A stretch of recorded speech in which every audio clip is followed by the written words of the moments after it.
A bit like Manchester City flag, isn't it, Di? Oh. Oh, there is it. There's the flag. Why don't we get one of them flags and stick them up here? There it is with the crest. Tea leaf one of them, stick it up in the studio. Quick! We wrap her in the flag. No sexist comments allowed. If we dribble on the bloody silver benches. There's no allowance for human nature in your psyche, is there, Di?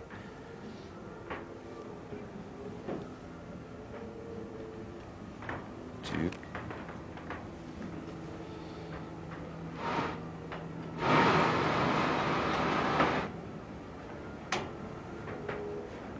Is it?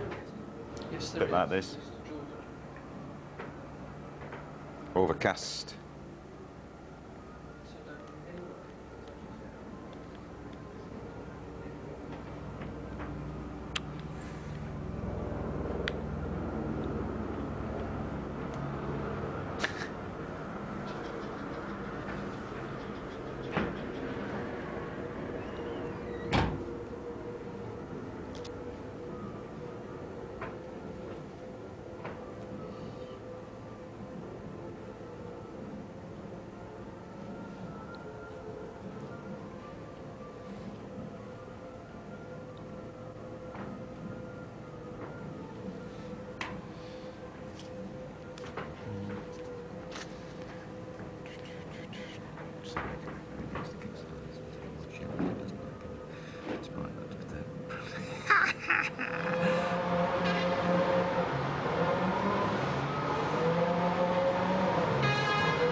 Da, da, da, da.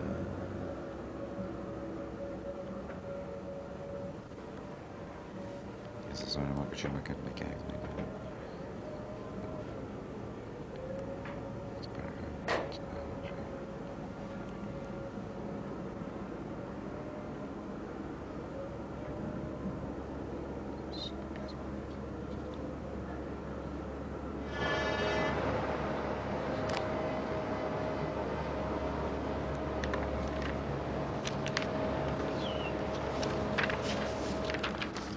What's that? Oh yeah, wonder what that's doing here.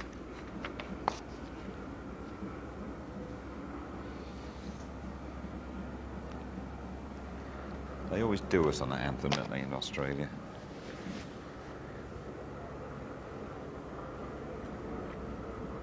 Oh, there's quite a few British flags there. One in the parade, anyway. Ferrari, Ferrari, Ferrari.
Jim?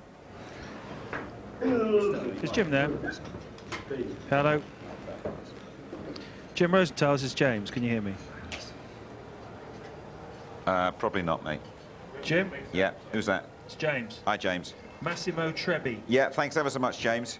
You got it already? Thanks for that, mate. Have a good one over there. Cheers.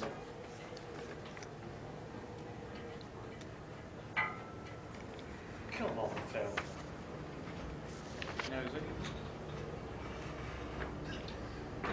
Yes, my man. Why is this here? What can I do, Gerald?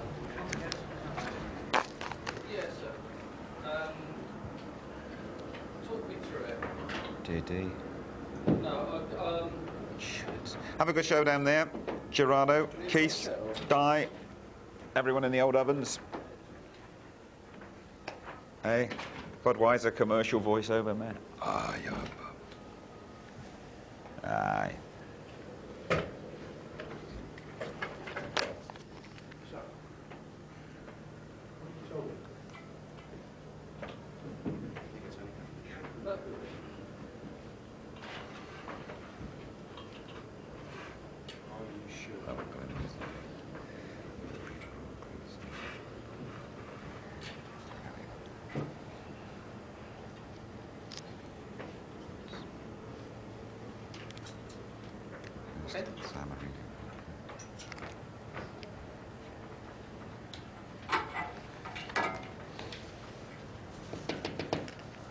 Possibly.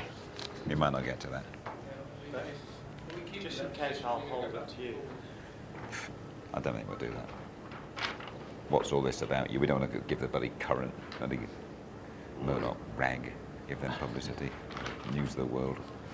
What's all this about you wanting to sail the Atlantic, Eddie, if we get to it? What's all this then, Eddie?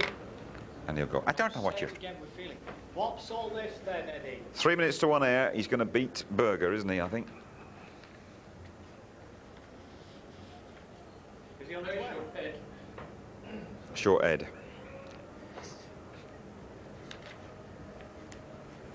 Have a good show, Teachy. You too, Jim. Welcome to the Ice Palace.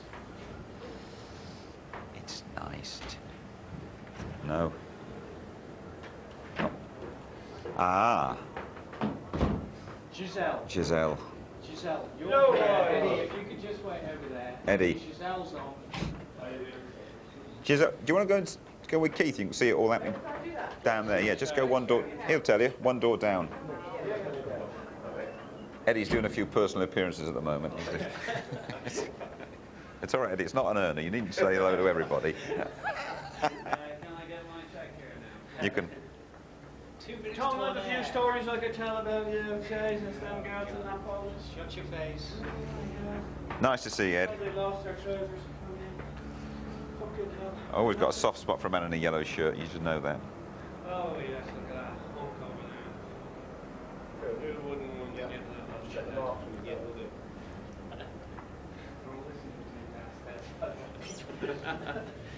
How are you? What happened to Oxford yesterday? They tugged around. Wait, lost again, mate. What about your sky blues? Are they? You sure you got? Be safe. Everyone else sticking themselves. Yeah, that's true. Your man is not a dad yet, is he, Eddie? Who? Heinz Harold Frenson. He's not. No. Tanya's no. That's World Feed. Guys, do you want to tell me? First thing, Am I sitting up high Eddie, enough, yeah? you're lovely. I'm sorry you're a bit far away from us, but first thing, Silverstone. That's the, and we'll get on to all sorts of other things, you know. But it fits quite nicely for us to. That's the first thing I'll ask you about.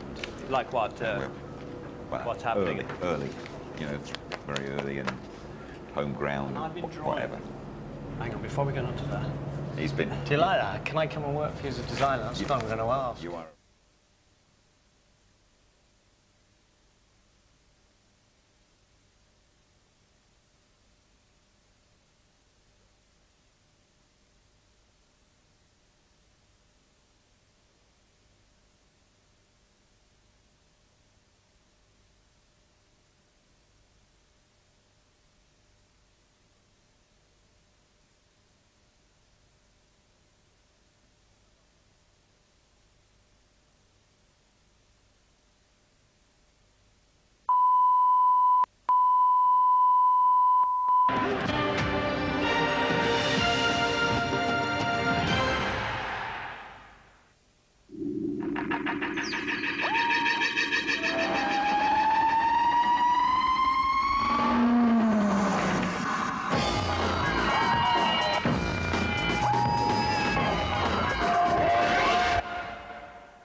Schumacher is coming through to win for the first time the Australian Grand Prix in wonderful style. A great sight.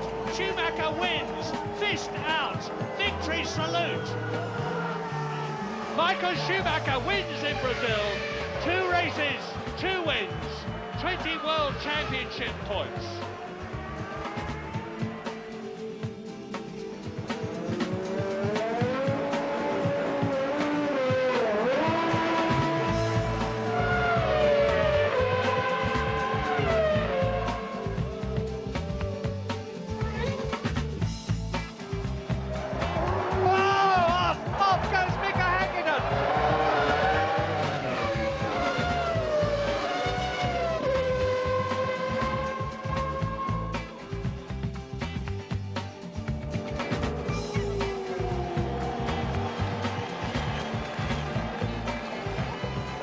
Two back-to-back away victories today. It's a big home fixture. These fans are knowledgeable, passionate and very fair-minded. They don't care who wins, as long as it's Ferrari. Hello there, welcome to Imola for the start of the European Grand Prix season. Dry but overcast for the San Marino Grand Prix. Next stop we go to the British at Silverstone. That's very much home territory for our guest tonight, Eddie Jordan, this afternoon, alongside Tony Jardine. What are your feelings about racing so early at Silverstone? Well, the weather is probably the key factor. We're used to July, and it's a shame in some respect that July has changed, but at least it's in a holiday period. It gives all those marauding Irish Jordan fans the possibility to come to Could be Silverstone. scraping ice off the windscreen, though, couldn't we? We could be, but you know, I think the way fortunes normally favour Formula One, if it's perhaps to continue in the same way, we'd probably have an Indian summer and it's Easter time. But anyway, whatever happens, whether it's a wet race, dry race, it's going to be exciting, and there's a huge number of British fans who will want to turn up. There's absolutely no doubt if it was on Christmas Day, they'd still turn up. Right. It's a huge event. How about your man, Heinz-Harald Frentzen? When we signed off in Brazil, we said, well, by the time we get to Italy, he's going to be a dad. What's happened there? I think they've got their numbers wrong. And I'm not sure he'd make a great race engineer, but thankfully he's making a very good race driver. And I think they had a little miscalculation of a number. Okay. How the doctors and Tanya, but these things happen. I remember our own first child. Zoe, I mean, she, I think, was 3 weeks late, and invariably that's happened. And I think the euphoria, the media has built it up, and he's been looking for this child for such a long time, and he's very excited about it, and now he's hoping it waits till he gets back home tomorrow. Has he got his mind on the job today? Well, he qualified 6th. It was the best he could do in the car that we gave him. We sort of not altogether happy with that happened because we thought we could qualify 5th with him, or even 4th. But to be in the top 3 rows, you have to be really on the case. So I think he's pretty focused on what he needs to do, and then other activities or fatherhood will remain until he gets home. Right then, Tony, let's just have a look at qualifying, shall we? It really came to the boil over the last 10 minutes, didn't it? But earlier on, it looked as though Mika Häkkinen was going to have it all to himself. Yeah, it did. I mean, he'd taken the provisional pole position off David Coulthard, but it was a great performance from Häkkinen, and he went out there. He went actually 6/10 faster than David Coulthard. You just watch the guy attack, particularly over the curbs that have been his downfall in the race in 1999 after just 17 laps, locking up the left front. Look at that, grassed curbs, amazing confidence, and that's where the accident happened last year. And he then went into provisional pole position, but you know, Ferrari were about to come back out with Michael Schumacher, who'd gone into 2nd place at that stage and split the McLarens. All the Ferrari fans, these tifosi here, were desperate to see the prancing horse on pole, and it looked right at the end of the session as though Schumacher had done it. Yeah, I mean, it did indeed, but I mean, it's about 33 seconds to go, and it was a blistering lap from the Ferrari, just showing that they've got a good car for qualifying and for the racing. The aerodynamics, the power of the engine, during testing, Schumacher had said, I feel pole position coming on, and he kept saying, I want this for the tifosi. But, you know, it didn't quite happen, because while he was doing that, out from the pit lane was going Mika Häkkinen again. David Coulthard was out there as well. And in the 61st minute of the hour of qualifying, Häkkinen did it. It was already an exciting session to watch because the guys were on the limit, but Häkkinen went out, and there we are. This, he said, I was on the absolute limit. I was really going for it, pedal to the metal. I couldn't have done any more, and you could just see, look at the locking up there, and look how much grass he chewed there. But watch this, as he tries to get the power down, and the car snakes away, and he just sneaks in and takes his 3rd consecutive pole. And of course, that dispirited Ferrari, and the Tifosi crammed into this place. It was great. You could hear the groans almost from here. But another pole for McLaren. That's right, and that is 3 out of 3 for Häkkinen, 24th of his career. It means he overtakes Michael Schumacher. But let's have a look at Rubens Barrichello, who is right behind him. And Imola, always a very emotional place for the Brazilian. Well, I'm afraid so, yes, and Eddie knows all about that. That black weekend of '94, Roland Ratzenberger, and of course his mentor, Rubens' mentor, Ayrton Senna, was killed. And Rubens was back at home in Cambridge when the whole thing unfolded, and he saw his mate sadly being killed. But I think he's got through the nightmare, the haunting of this place. He got 3rd last year, and you're seeing that lovely smooth performance. Many have compared him to Jackie Stewart in the smoothness, the way he drives. But I think he's over that now, hopefully, anyway. OK, Tony, let's just take a quick run through the grid, shall we? And confirmation that on the front is Mika Häkkinen just ahead of Michael Schumacher. Yeah, well, we're going to be treated to a great start here from the two-time world champions there. Now, Schumacher out of the two has had the more problems with getting off the line, but that's going to be a treat in store. And behind them, the number 2s there, if you like, Coulthard backing up his mate, and Barrichello, who had problems with his car overnight after qualifying. Then on the next row, you've got that BMW engine, not so shabby, is it, for Ralf Schumacher? And joining the Grand Prix 100 club is Heinz-Harald Frentzen. And Irvine, who said to Eddie, watch out the way, because this green car's coming past your man, HH. His 100th Grand Prix, too. Yeah. The reply is not permissible on this track. Villeneuve, back problems for him after qualifying. Diniz, that's his 2nd best qualifying performance, in 10th on the grid. 11th and 12th. Salo, who was hitting the curbs too hard and making problems for himself. And then we have De La Rosa and Zonta, 13th and 14th on the grid. 15th and 16th, lazy electrical problems. Verstappen, not a great performance from him. He was hoping to be much higher up. These two here?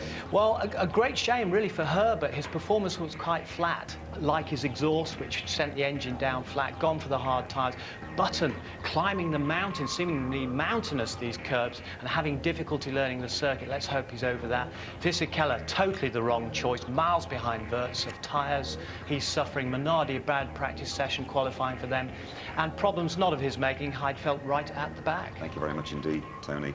Well, so far, really, Ferrari have knocked spots off McLaren with those Michael Schumacher victories in Australia and Brazil, and the deduction of 6 points from David Coulthard by the Sao Paulo stewards for that illegal front wing. Well, that was another huge blow to the Woking-based team, who have yet to score a point this season. But pipping Schumacher for pole gave them massive satisfaction.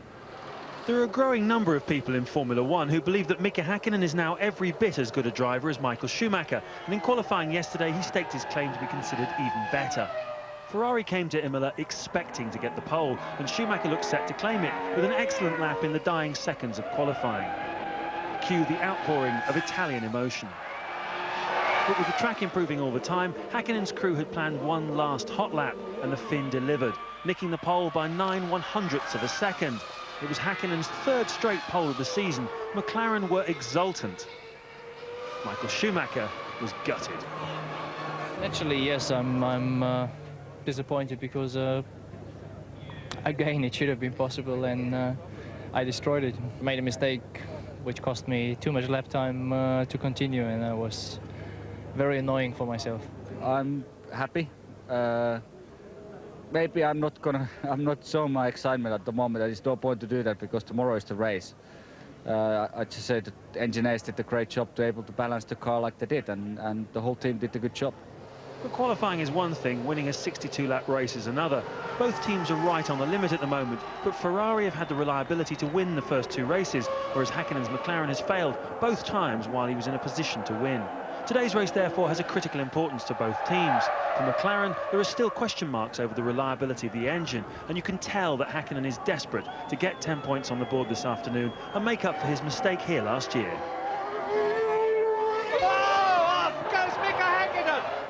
It's not only that, it's just I want to finish the Grand Prix. I just want to score some points. That's my main aim here, you know. I don't want to prove anything. Just want to finish the Grand Prix, and if we got a speed, we can win it. At the back of Ferrari and McLaren's minds is the prospect of new rules which come into force at the next race to slash engine electronics, which could alter the balance of power at the front of the grid. They've banned all systems which allow engine mapping to be changed and control traction. The engine builders will have a real headache getting back to basics in just 2 weeks. Today's race then is the last hurrah for high-tech electronics, and who knows what will be going on beneath the surface. I think everybody's exploring the limits of the current regulations, and I think it'd be interesting to see the outcome of Silverstone when some aspects of the playing field are a little bit more level. So, Eddie, everybody exploring the limits. What's your spin on what's happened there? Each team has its own viewpoint on what's happened, and if, as Max Mosley, our president, has suggested, that perhaps there may have been at least one team cheating last year, I can understand where he's coming from, because I think there's nothing more devastating to a team if they feel, or if there's even the slightest innuendo that somebody is playing an unfair game. So if he's able to make it a very clean playing field, then I would see Ron Dennis's position, that I think it's good for the sport. Then everybody knows who's going to be the winner at the end of the race. Without getting too technical, are you going to have to make really fundamental changes for Silverstone? Oh no, make no mistake, the changes that we've been demanded or need to do are very far wide-ranging, and they're huge, and particularly our position with Honda, they have a lot of work. I know they've been 24 hours a day trying to map and remap the engines, because if you like, the electronics have gone so far and so technical and so clever in what they're able to do with these things. To come back to basic means that a lot of the engine performances will change. Right. While you've been talking there, this fellow's been doodling. I mean, he does a lot of this, I have to say, and I don't normally take a lot of notice. But Tony, I think you've got something to show us that's relevant to David Coulthard's losing those points in Sao Paulo. Well, I mean, I've been scribbling away a little bit here just to kind of illustrate what's going on, and the FIA, how strict they're being.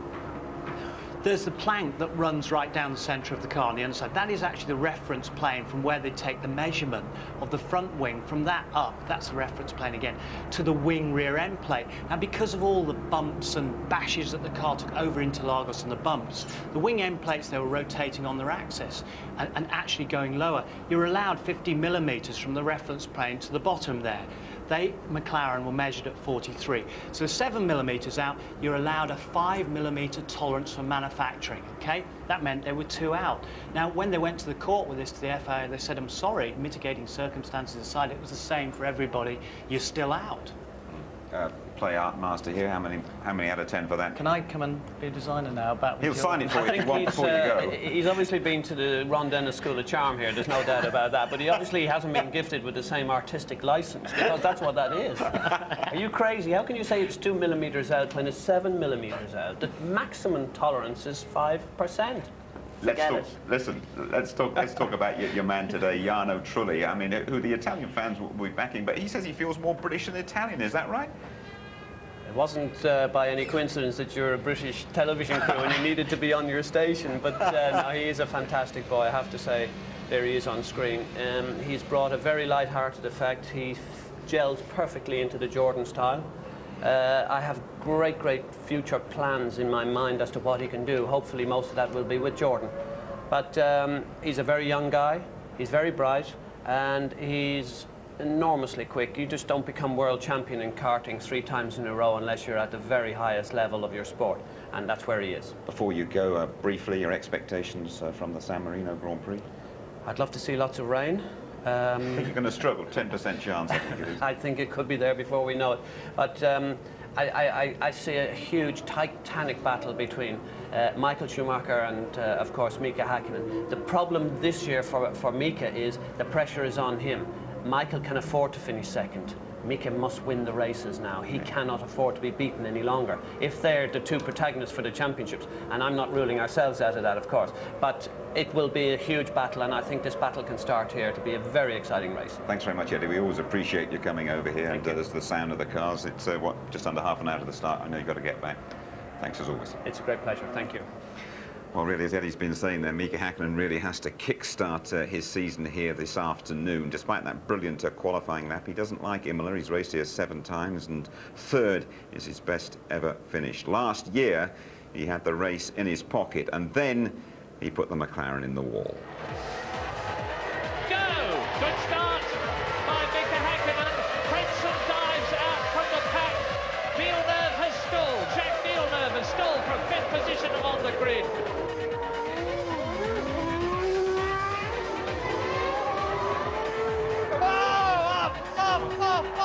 Off goes Mika Häkkinen.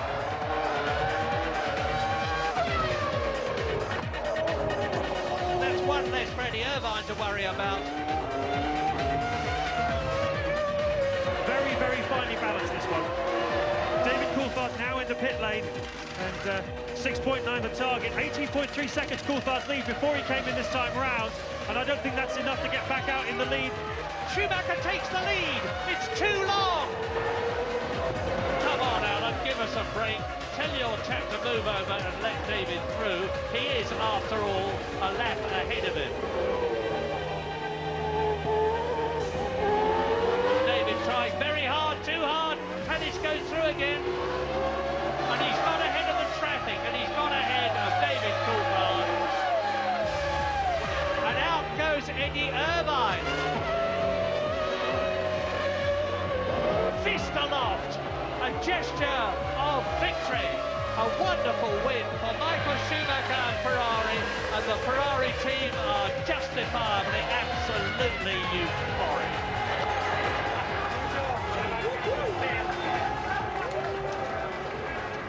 So quite a rare Ferrari victory here at Imola. In fact, we're the closest circuit to San Marino. That's around about 40 miles away, and here are 1 or 2 other little tidbits for you without getting too Anaraki. Lots of different winners here. Häkkinen never won at Imola. 100th Grand Prix for Irvine and Frentzen. Just a couple have won back-to-back Grand Prix. Senna, 88, 89, and Damon Hill, who popped in here a couple of days ago, 95 and 96, and just 1 winner from outside the 2 front rows of the grid, and that was Nelson Piquet.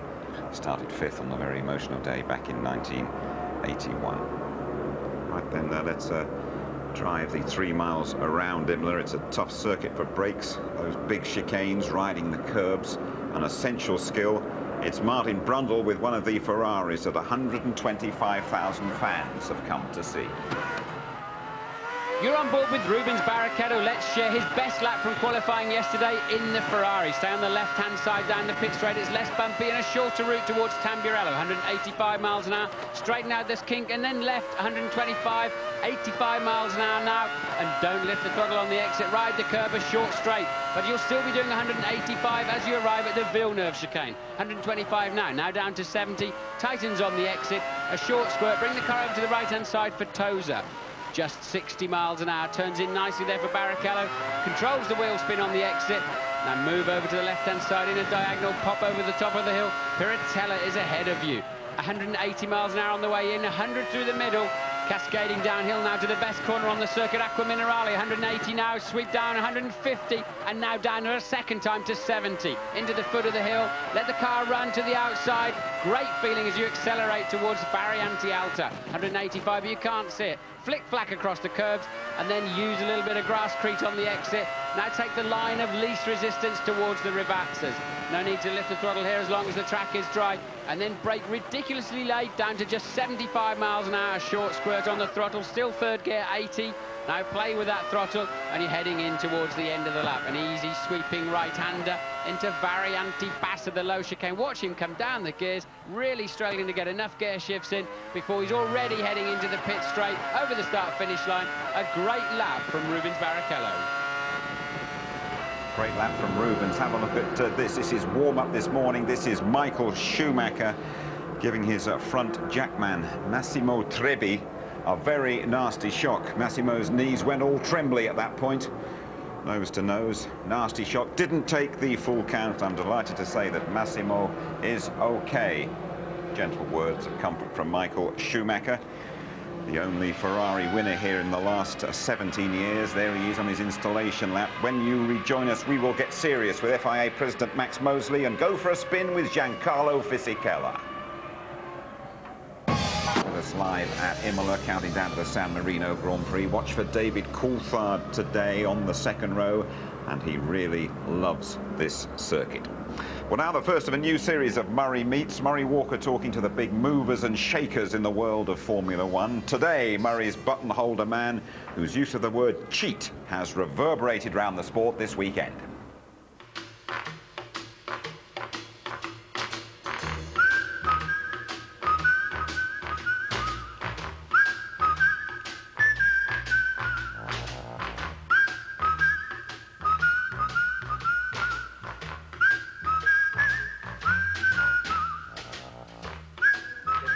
Nine years ago, Englishman Max Mosley was elected to the most powerful job in international motorsport, the president of the FIA, the governing body.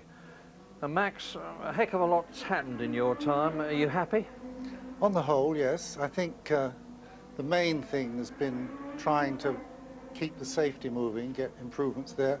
Still not as good as we'd like, but it's an awful lot better. Now, you've just exploded a massive bombshell in motorsport with the news that as a result of this long-running dispute there's been between the FIA and the European Union, you're withholding European Grand Prix licenses for Formula One events next year. What's that all about? Well, it hasn't got quite that far yet. What it's really all about is that the Competition Commission in Brussels, or the Competition Department of the Commission, really want to make two huge changes to the way motorsports run in the EU. One is they say there shouldn't just be one governing body per country, as we've always had, like, say, the RACMSA in the UK, but multiple governing bodies, that anybody who wants to set up can issue licenses, license circuits and so on, rather like in world boxing, and of course the same thing internationally. We say that's quite unacceptable. That would be anarchy, wouldn't it? Well, it would. You see, the trouble is that they love this idea of competing bodies, but the only way you could compete in motorsport was who had the least safety requirements, because, you know, whoever made it least safe would be cheapest. That's exactly what we're trying to avoid. So that's the first big quarrel. The second big quarrel is they say that the television and other commercial rights for each Grand Prix should belong to the organizer. Now, we're quite happy with that if it was just a Formula One race, but if it's part of our Formula One World Championship, we think those rights belong to us, rather like the rights to the Olympic Games belong to the International Olympic Committee. Well, now, in a situation like this, Max, you always nervously wonder, does this affect me? Does this mean the British Grand Prix at Silverstone gets the old heave-ho as well? If the European governments allow the European Commission to interfere in the running of our sport to this degree, yes, it could come to that. But what we hope is that the relevant governments, British included, and of course even ordinary people writing in, they will realise you simply can't do this. You cannot have a lot of unelected bureaucrats in Brussels interfering in an absurd and gross way with the sport. We seem to live in some pretty turbulent times at the moment. There have been suspicions for 2 or 3 years that some teams are using some hidden kind of traction control. Why has it taken the FIA as long as it has to get after it and do something? Well, we've been after it and doing something constantly, and we're always forever stopping people doing things, but of course we don't tell the other teams. With one team in particular is very suspicious about another top team in Australia. Now, we know we stopped it, but we can't tell the team who is suspicious because it would be breaching confidence.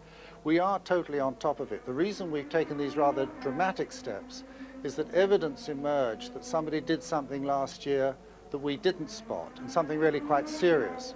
And when I heard that, I said to our people, we've got to go a whole order of magnitude harder on this, because we must be certain that we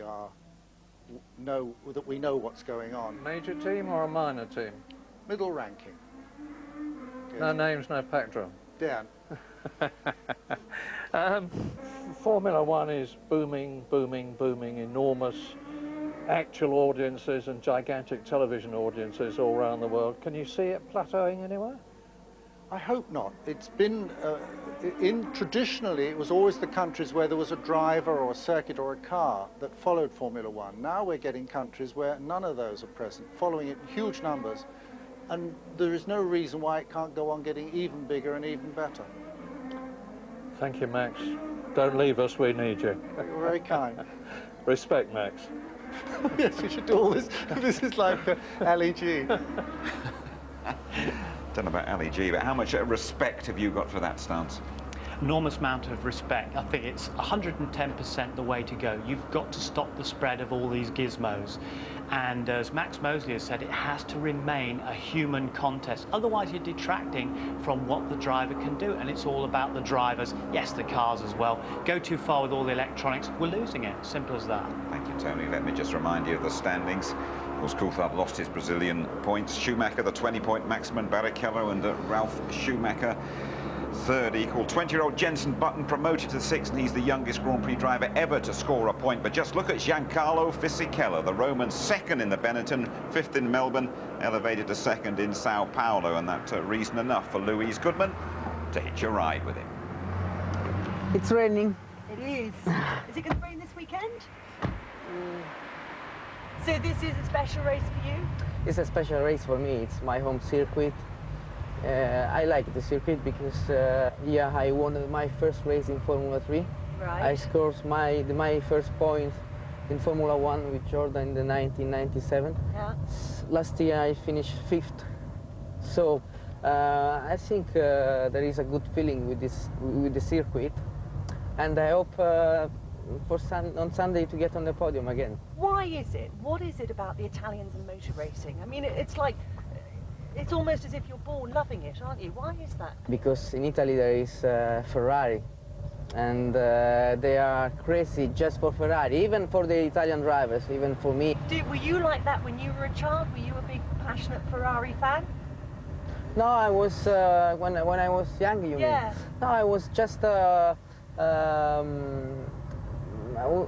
pushing for Niki Lauda. Yeah. It was my hero.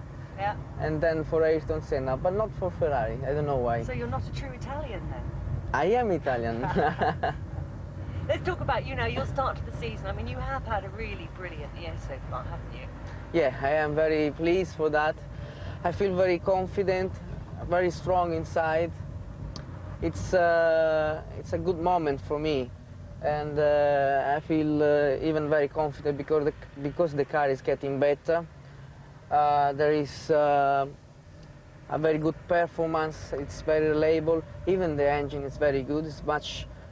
There is much more power than compared last year, and for the future, I think we can be much stronger. And you're very happy. You seem to be very happy at Benetton.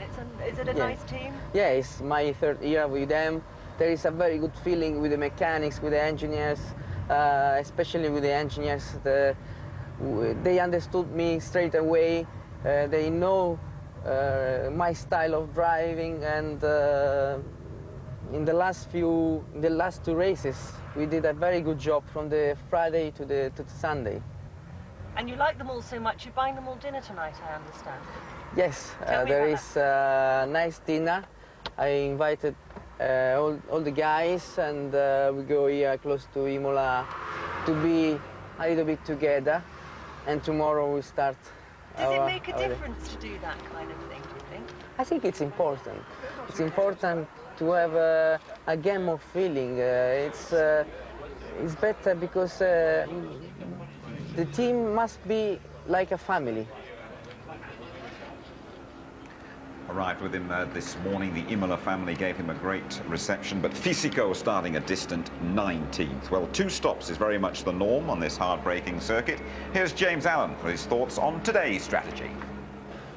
Well, Jim, Brazil was a great example of how exciting Grand Prix can be when the two front-runners are on completely different strategies, and I think we'll see a lot of that this season. The reason for that is because McLaren-Ferrari, the front group, and the next group of Jordan-Williams, there's such a huge gap between them that after about 24 or 25 racing laps, the teams can gamble on a pit stop, rejoin in front of that following pack. So there's big scope for improvising and excitement.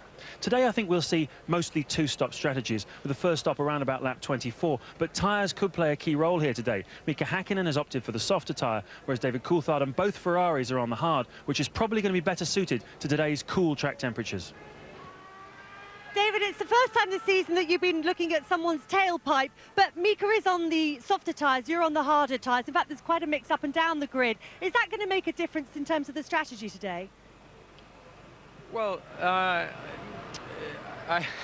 whatever tyre choice I made, I hope that obviously it works to my advantage. But you know, in making a decision for qualifying, naturally you give up a bit of performance in qualifying to hope that you're going to get something in the race. And you know, in making my decision, obviously didn't expect to be in third on the grid, but it is quite close, and we just need to hope that make a good start, and the strategy is going to be a key thing here. It's the nature of the business to push the regulations right to the limit. In Brazil, you got caught out by the track. Have you had to come slightly back from the edge to make sure that doesn't happen again this weekend? Well, that's really a question for the team. You know, in terms of what I do, I'm just trying to do exactly the same, push the car to the limit, and inevitably, I guess, if you're being found to be over the regs, then you're going to have a bit more fat there to allow yourself any unusual things. But we've raced on this track, this surface, many times, so we know it well. Thanks very much. Well, Jenson Button may be right down the back end of the grid, but his teammate Ralf Schumacher, a fantastic qualifying effort from you. You in a very strong position. Well, we are actually in a very strong position. I think Jenson had a bit of a bad qualifying yesterday, otherwise he would have done a lot better, I'm sure. But, you know, we'll see how we end up in a race. I hope I have a good start and finish. I understand you're a bit of an engine problem this morning, so is this the T car or your race car you're running? I'm going to race the T car again and hope that lasts. Third time this year? That's the third time this year. So far it brought me luck, and we'll see. Have a great day. Thank you. Elder brother Michael going for treble top. Häkkänen's aim to handle the Ferrari fanatics and the Imola circuit. He has never managed that, the world champion. Unlike David Coulthard, who relishes bouncing off the curbs at the likes of Barrichello, Ralphie Schumacher, Frentzen, Irvine and Trulli, all very much in the mix then for the San Marino Grand Prix. Back with them again, and we'll let you know just as soon as we can rejoin them.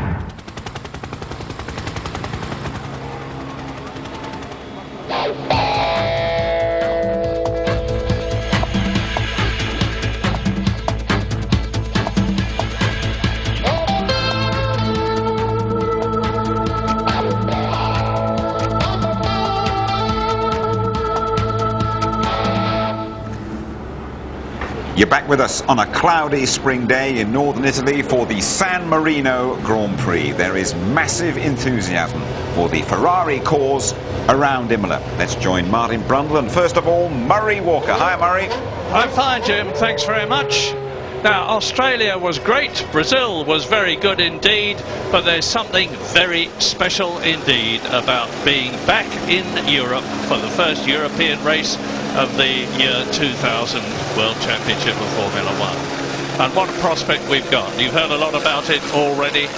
Mika Häkkinen there in pole position for the 24th time in his career, the third time this year, but, and this is the big but, for the first time this year, Michael Schumacher alongside the Finn in the front row. Now, they're both super starters, but Mika Häkkinen, I think, is a superer, if there is such a word, starter than Michael Schumacher, and he's got that advantage of a car's length ahead of the Ferrari of Michael Schumacher that you're looking at on the grid.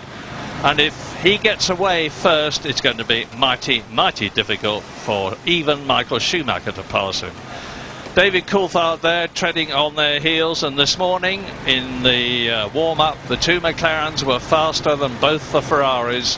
There was only 6/100ths of a second in it between Coulthard and Häkkinen. Michael Schumacher 0.2 of a second slower than the fastest McLaren.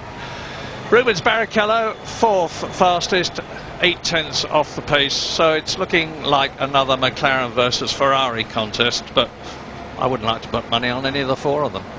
I think they're not sure either. Talking to Häkkinen just before they went to the grid, he's expecting a very close race, and certainly whenever they've all been on the track at the same time, there's been a tenth or less between the three of them. Barrichello just hanging on by his fingertips, really.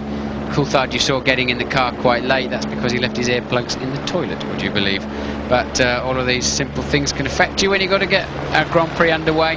But I think it is going to be extremely competitive at the front end, and I think the tactics today, the strategies, and getting in and out of the pits is going to play a very crucial part in this race. Been a bit of a downer for Rubens Barrichello so far. He just hasn't been able to get to grips with the setup the handling of his Ferrari for his third race with the Maranello team. And as I said, he was 0.8 of a second off the pace this morning.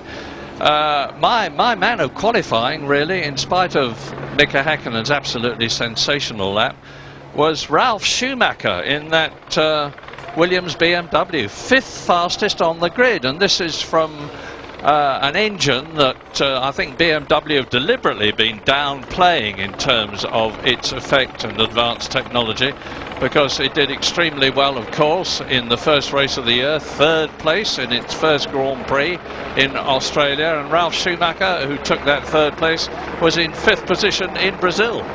Yes, I think in fairness to us all who thought they were going to have a disastrous start to the season, that's because in testing we only seem to see the Williams on the end of a tow rope, really, with a lot of engine problems. But also in fairness to the team and Gerhard Berger of BMW, they kept saying, listen, it's going to be okay, it's going to be okay. And sure enough it is. I think that must have been quite an explosive engine in terms of performance that they put in for Ralf yesterday, because I don't think anybody, there's Gerhard Berger now, the head of competition at BMW, an old sparring partner of mine, but I don't think they even expected to be quite this far up the grid. There is Ralf Schumacher. His teammate Jenson Button down at 18th place on the grid. He had all sorts of problems, hydraulic and other. He was 2.4 seconds off the pace in qualifying, but this morning Jenson was 11th fastest out of the 22 starters, 1.4 seconds off the pace. I just watched Michael Schumacher do a practice start at the end of the pit lane, and there was virtually 0 wheel spin as he took off. They really have got some clever electronics on these cars, and apparently and allegedly they're all going to disappear for Silverstone, the next Grand Prix. Definitely. So that's going to give them a lot of the teams quite a headache as they head off to the British. And while I mentioned the British Grand Prix, the tickets are now sold out for Sunday, 2 weeks today, but apparently you can still go and watch on the Friday and Saturday.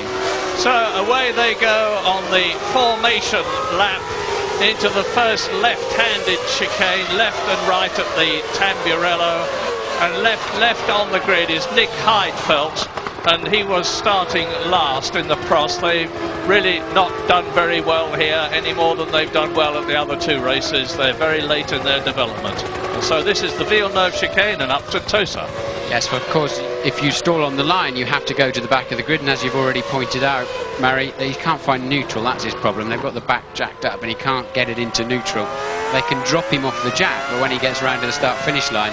But the rules, because he was at the back of the grid anyway, what he mustn't do, if the light procedure started when he gets around to the grid, he has to go in the pit lane. He must not cruise up to the back of the grid and join in just when he pleases. So there are still regulations applying to Heidfeld, even though, in fact, you can see now they're pulling him back down the grid and they'll push him in the end of the pit lane. This is the man who was the European Formula 3000 champion last year, and here we are at the Variante Alta. This is where they start to drop downhill to the double 90-degree left at the Rivazza, which they approach at 185 miles an hour. We're with Rubens Barrichello at the moment, David Coulthard's McLaren in front of him. So it's the silver McLaren Mercedes leading the field, Mika Häkkinen, then the scarlet Ferrari of Michael Schumacher. The silver McLaren in front of us there is David Coulthard, and we are back again with Rubens Barrichello. Talk on the grid. I don't know if you mentioned it in the programme while I was watching, while I was wandering around the grid itself, but we're talking that it's raining in Milan and they're expecting rain before the end of this race. Yeah, I hesitated to say that after what I'd said in Brazil. But yes, there was even talk of rain at 2 o'clock, and it's 2 minutes past 2 Italian time at the moment. And certainly a forecast that it's going to rain later today, but how much later, I don't know. Now the left-hand side of the grid, if you did happen to see our onboard lap going around the track here, the left-hand side of the grid is the racing line and should have significantly more grip.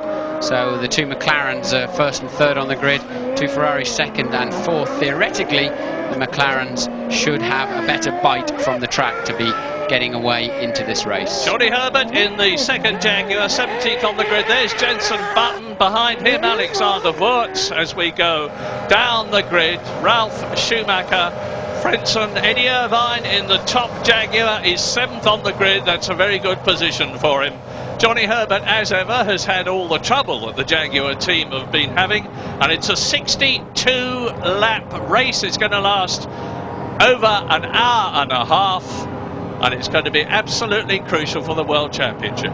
Curiously, Michael Schumacher's positioned his Ferrari pointing slightly right.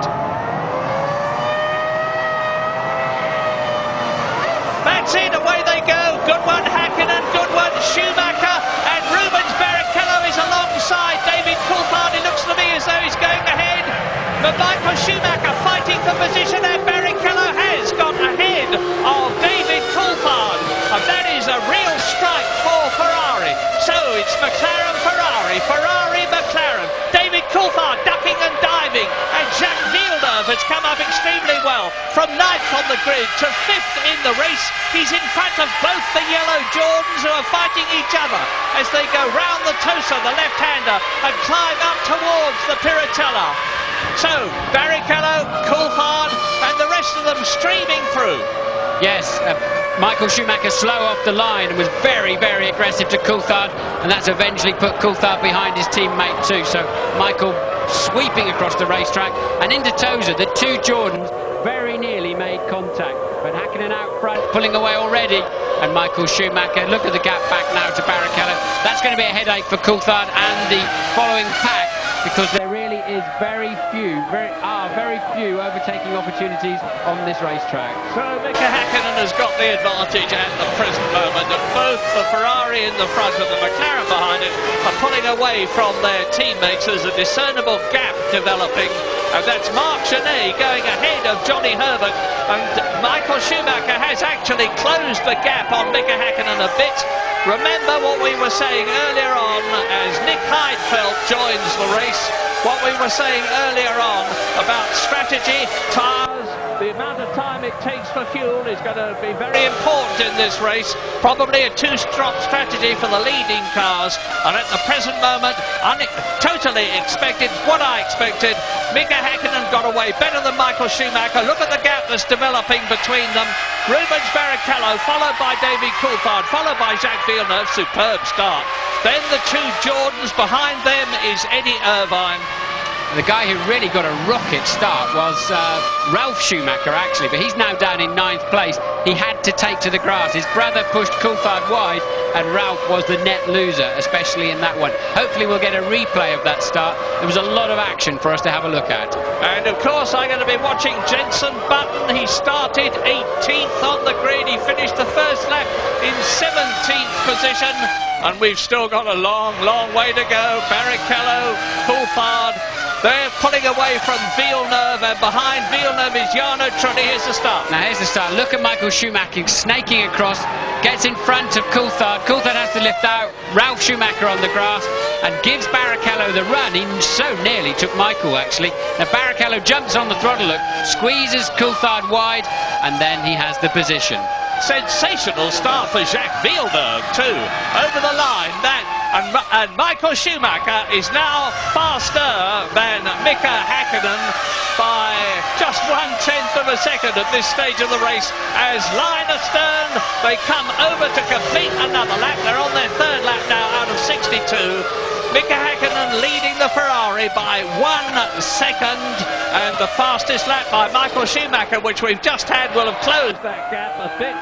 The fastest lap last year was 1:28.54 by Michael Schumacher in the Ferrari, and last year, of course, Michael Schumacher was not in the... And so, there he goes, down the descent to the Rivazza again. It's the last part of Acqua Minerale, actually, and we have a Minardi off. It's Mazzacane, sorry. Yeah, Mazzacane off the road. He will have stalled the engine, so he will be out of the race. He cannot rejoin the race. Now, Mika Hakkinen, this is Mazzacane running wide. Let's see which corner that is. It's one of the chicanes. I think it's Villeneuve chicane. He arrived altogether wrong in that one, was never going to make the exit. So that's Mazzacane out of the way. I wonder if he has managed to keep the engine going at all. Yeah, now he's right in the way at the moment. Look at him. Tried to restart, but they must get him off the track. The engine's running. The engine is running. Can you hear it? There he goes. Yep, right, away he goes. Now, lap 4 then. 62 lap race. Still a second between Häkkinen and Schumacher. Here are Barrichello and Coulthard. Then it's Villeneuve and Trulli. Frentzen in the yellow car, Eddie Jordan behind him, then it's Ralf Schumacher, Mika Salo, 11th position is Jos Verstappen, here in the lead. If you spin your car and the marshals push you out of the way, you are allowed to continue in the race if you were presumed to be in a dangerous position. So Mazzacane will be okay, but he's running phlegm last. You're on board with Barrichello. Look, Michael Schumacher, too much wheel spin, realised it, moved across to cut off Coulthard. Barrichello getting a fabulous run right down the outside, and really should have stayed on it there. I think he could have taken Michael too. But this was the good bit, keeping on the gas, squeezing out the competitors. And Mika Häkkinen is replying to Michael Schumacher's challenge now as the McLaren and the Ferrari extend their lead. He's just done the fastest first sector of all. I remind you again that this track, like all the others, split up into 3 sections for timing purposes. And Jacques Villeneuve is holding his 5th position. You're looking now at Frentzen, followed by Irvine, followed by Ralf Schumacher, so that's the Jaguar. Of Eddie Irvine in 8th position, ahead of the Williams BMW, as through the last chicane, just before the start and finish straight, go the 2 leaders, and it's getting mighty close at the back. Slow Jordan there, whether he just made a mistake and got shuffled to the outside, or whether he's got some kind of problem. Let's see Irvine and Ralf Schumacher through. We're missing a Jordan. Here we go now. Locks a wheel, runs wide, maybe he just lost track position, so we'll watch to see. No, Frentzen is in the pits. Heinz-Harald Frentzen in the pits. Well, I think that Rubens Barrichello is holding David Coulthard up, because there's a gap developing all the time. There's 7 seconds now between them as Heinz-Harald Frentzen sits in the pit lane. I'm looking down to see if I can see him. Sadly, yes I can. I can just see him sitting in the Jordan, as there goes Pedro de la Rosa, and Frentzen is getting out of the car, so he is retiring from the San Marino Grand Prix. Tough luck for Jordan, because they'd worked their way up to 3rd with Williams. There he is, worked their way up to 3rd with Williams in the Constructors' Championship as a result of their success in Brazil. 3rd and 4th places there to Frentzen and Trulli. Mika Häkkinen leads, Michael Schumacher 2nd. Look at that gap, look at it now, that's Barrichello. Then there's Coulthard, then there's that long gap to Villeneuve. Behind Villeneuve is Trulli, so up into 7th place has gone Eddie Irvine. There's Ralf Schumacher in 8th position. Behind him is Mika Salo. Behind Mika Salo is Jos Verstappen. So one of the arrows is up into 10th position, and Michael Schumacher is increasing his speed. New fastest lap, 1:28.9. That's just 0.4 of a second off last year's lap, the fastest lap, which was put up by Michael Schumacher as well, as we look down a clear track. So we've got McLaren versus Ferrari, Ferrari versus McLaren, VAR, there it is, Villeneuve versus Jordan. The Jaguar going well in 7th place, a gap before Ralf Schumacher in the Williams BMW. Salo followed by Verstappen. In 11th place is Ricardo Zonta in the next VAR, Pedro Diniz in the 2nd Sauber. And coming round at the back, Giancarlo Fisichella, that you saw talking to Louise earlier on, and he's down in 19th position. Something looks very wrong indeed with the Benetton. His teammate Alexander Wurz is 4 places ahead of him in 15th place. Leaders down to the Rivazza, and off goes the other, or is it Mazzacane again? I can't tell you. No, it's Genet this time. Mark Genet, and I think Jenson Button is in there somewhere as well. So Mazzacane has gone off and rejoined the track in the Minardi. Genet has just gone off, and he was with Jenson Button. So, completion, look at this. Schumacher is closing. The gap was previously just over a second. Now it's just under a second. Not very much to close, but here is the battle again between the 3rd and 4th cars. Oh, there, Jenson Button out of the race. So he failed to finish in his first race in Australia, notwithstanding the fact that he got up to 4th place. He had a fine drive to his first World Championship point in Brazil. He's out of the San Marino Grand Prix, and I suspect that he and Genet had a coming together while they were fighting for 17th position. And look how close it is. You see, Barrichello is 10 seconds behind the race leader. David Coulthard is right behind Barrichello. Then there's a 4-second gap to Villeneuve, and only 5 seconds covers the next 6 places. There's really only one place to overtake around here. It's a few corners time down into Rivazza, but you've got to be super committed, and the other guy's really got to know you're coming and accept the fact, otherwise he'll turn in on you. So Coulthard, he really critical stage of the race for him. It's way too early to start changing your pit stop strategy to try and ease him past this Ferrari, but David left himself a little bit of a gap a couple of laps ago and immediately came back at Barrichello over half a second faster. Louise is with Frentzen. Heinz Harald, first man out of the race, tell us why. Well, I had a gear shift select problem. I was stuck in 6th gear and I couldn't shift down anymore, and I had to come into the pits. There was no chance, really. It's been a bit of a problem for Jordan so far this year, the gearbox, isn't it? It's taken you a while to get on top of it. Well, certainly we have some difficulties, but the problem we had in Melbourne had nothing to do with the problem today. And in Melbourne it was just a hydraulic leak, well, just caused by an exhaust temperature to melt the hydraulic pipe, which was a problem only with mounting the thing. But here we have, for the first time, something. We have to look first, to be honest. I don't know what is the problem here. Well, bad luck for today, but good luck with the birth of your new child. Well, you watch Rubens Barrichello in 3rd position with David Coulthard behind him. And the gap from Barrichello to Häkkinen, the race leader, is now some 10 seconds. I think if only David Coulthard could get past the Ferrari, he could pull away from it. But Rubens Barrichello, quite understandably, is not making room for him to do that. And on this circuit, it's very difficult to pass unless you get cooperation from the man in front. That may be all right if you're coming up to lap someone, but if you're fighting for track position the way Barrichello is, there is no way you're going to move. While Heinz-Harald Frentzen was talking to Louise, you probably saw the replay of Jenson Button's incident. His engine blew up and he drove off the racetrack. Genet spun on the oil of that broken BMW engine just behind him. So not a mistake there by Jenson Button. It looked like a mechanical failure in the engine department. It looks to me as though the race is just settling down a bit. Remember that Mika Häkkinen has got the pressure on him. He hasn't scored in Australia, he hasn't scored in Brazil. Michael Schumacher won both races. He's got 20 points in his pocket, whereas Häkkinen has got none.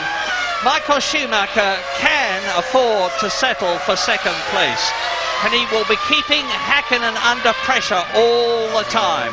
Mika has got to stay cool, get his lines right, make sure he brakes in the right places, accelerates in the right places, takes the tail enders at the right time, hopefully so that he can put one between himself and Michael Schumacher. That's Barrichello and Coulthard 3rd and 4th.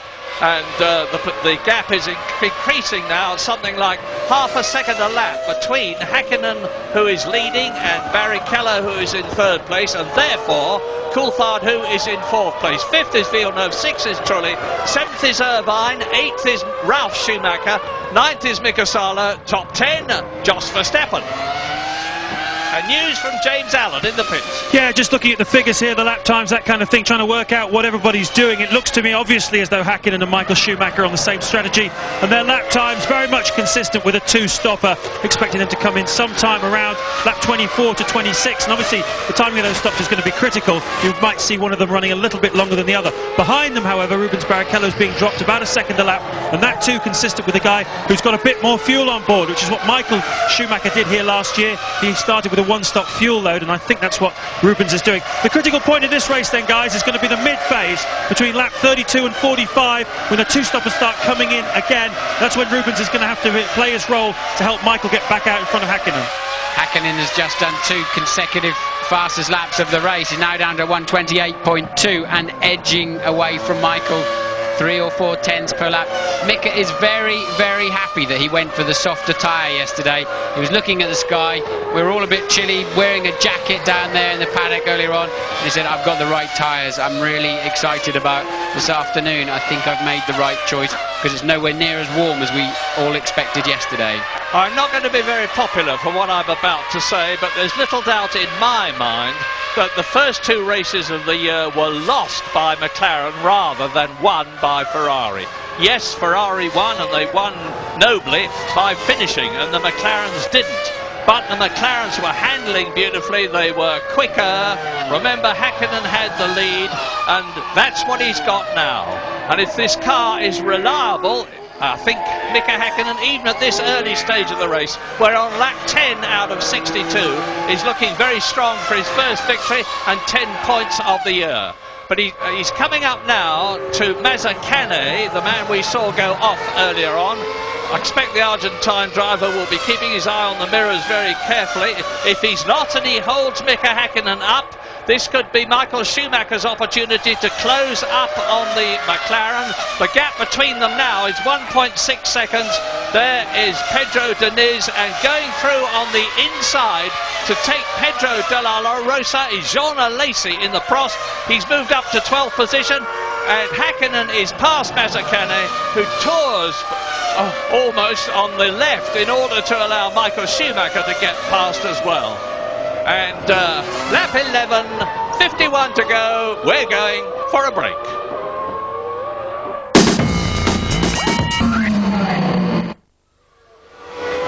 Lap 13 out of 62 at Imola for the San Marino Grand Prix. It looks as though we have another retirement, because Jos Verstappen in the Arrows has come into the pits, and we've seen that he's got some kind of a suspension problem.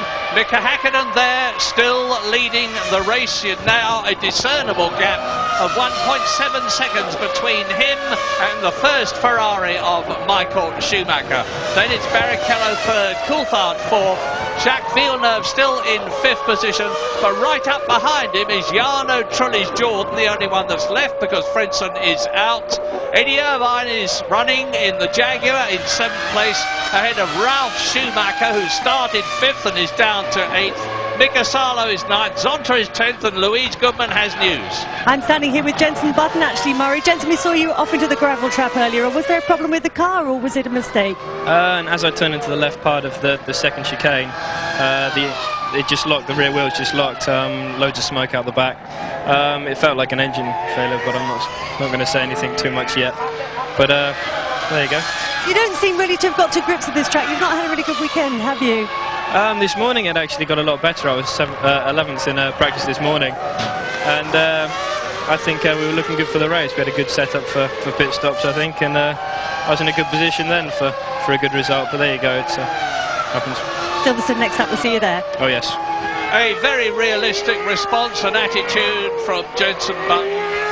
He's now a very, very famous man in Britain, and everybody's expecting miracles from him, but this is, after all, his first Grand Prix season. 20 years old, he's learning all the time, and he certainly learned at Imola how you have to attack the curbs. You can't get round this circuit quickly unless you do. Mika Häkkinen, that you're watching, is of course a master of this. He was saying yesterday that you've got to get the curbs absolutely right. That's Barrichello third, David Coulthard fourth, still very close to each other. And Häkkinen was saying, if you attack too much, you go off. If you don't attack enough, you lose time. So he is certainly gaining time. He's nearly 2 seconds ahead of Michael Schumacher now. They're lapping about 0.3 of a second differently, with Häkkinen the faster. But it's still McLaren, Ferrari, Ferrari, McLaren. The BAR of Jacques Villeneuve in 5th position. And look at Mika Häkkinen, the way he's throwing that McLaren about. Well, it's exactly what you were just talking about, and certainly Jenson didn't get hooked up on those curbs, and as you rightly said, it really is a question of attack and be very, very aggressive, but know the limit. Let the car fly a little bit, but be ready for when it lands, and it is really quite an art around this racetrack. And Coulthard needs to pass that Ferrari, otherwise his afternoon is wrecked. Yeah, Coulthard is close enough to Barrichello, of course, for the pit stop to make all the difference. This is Barrichello that we're riding with now, and right up close behind us there is the McLaren.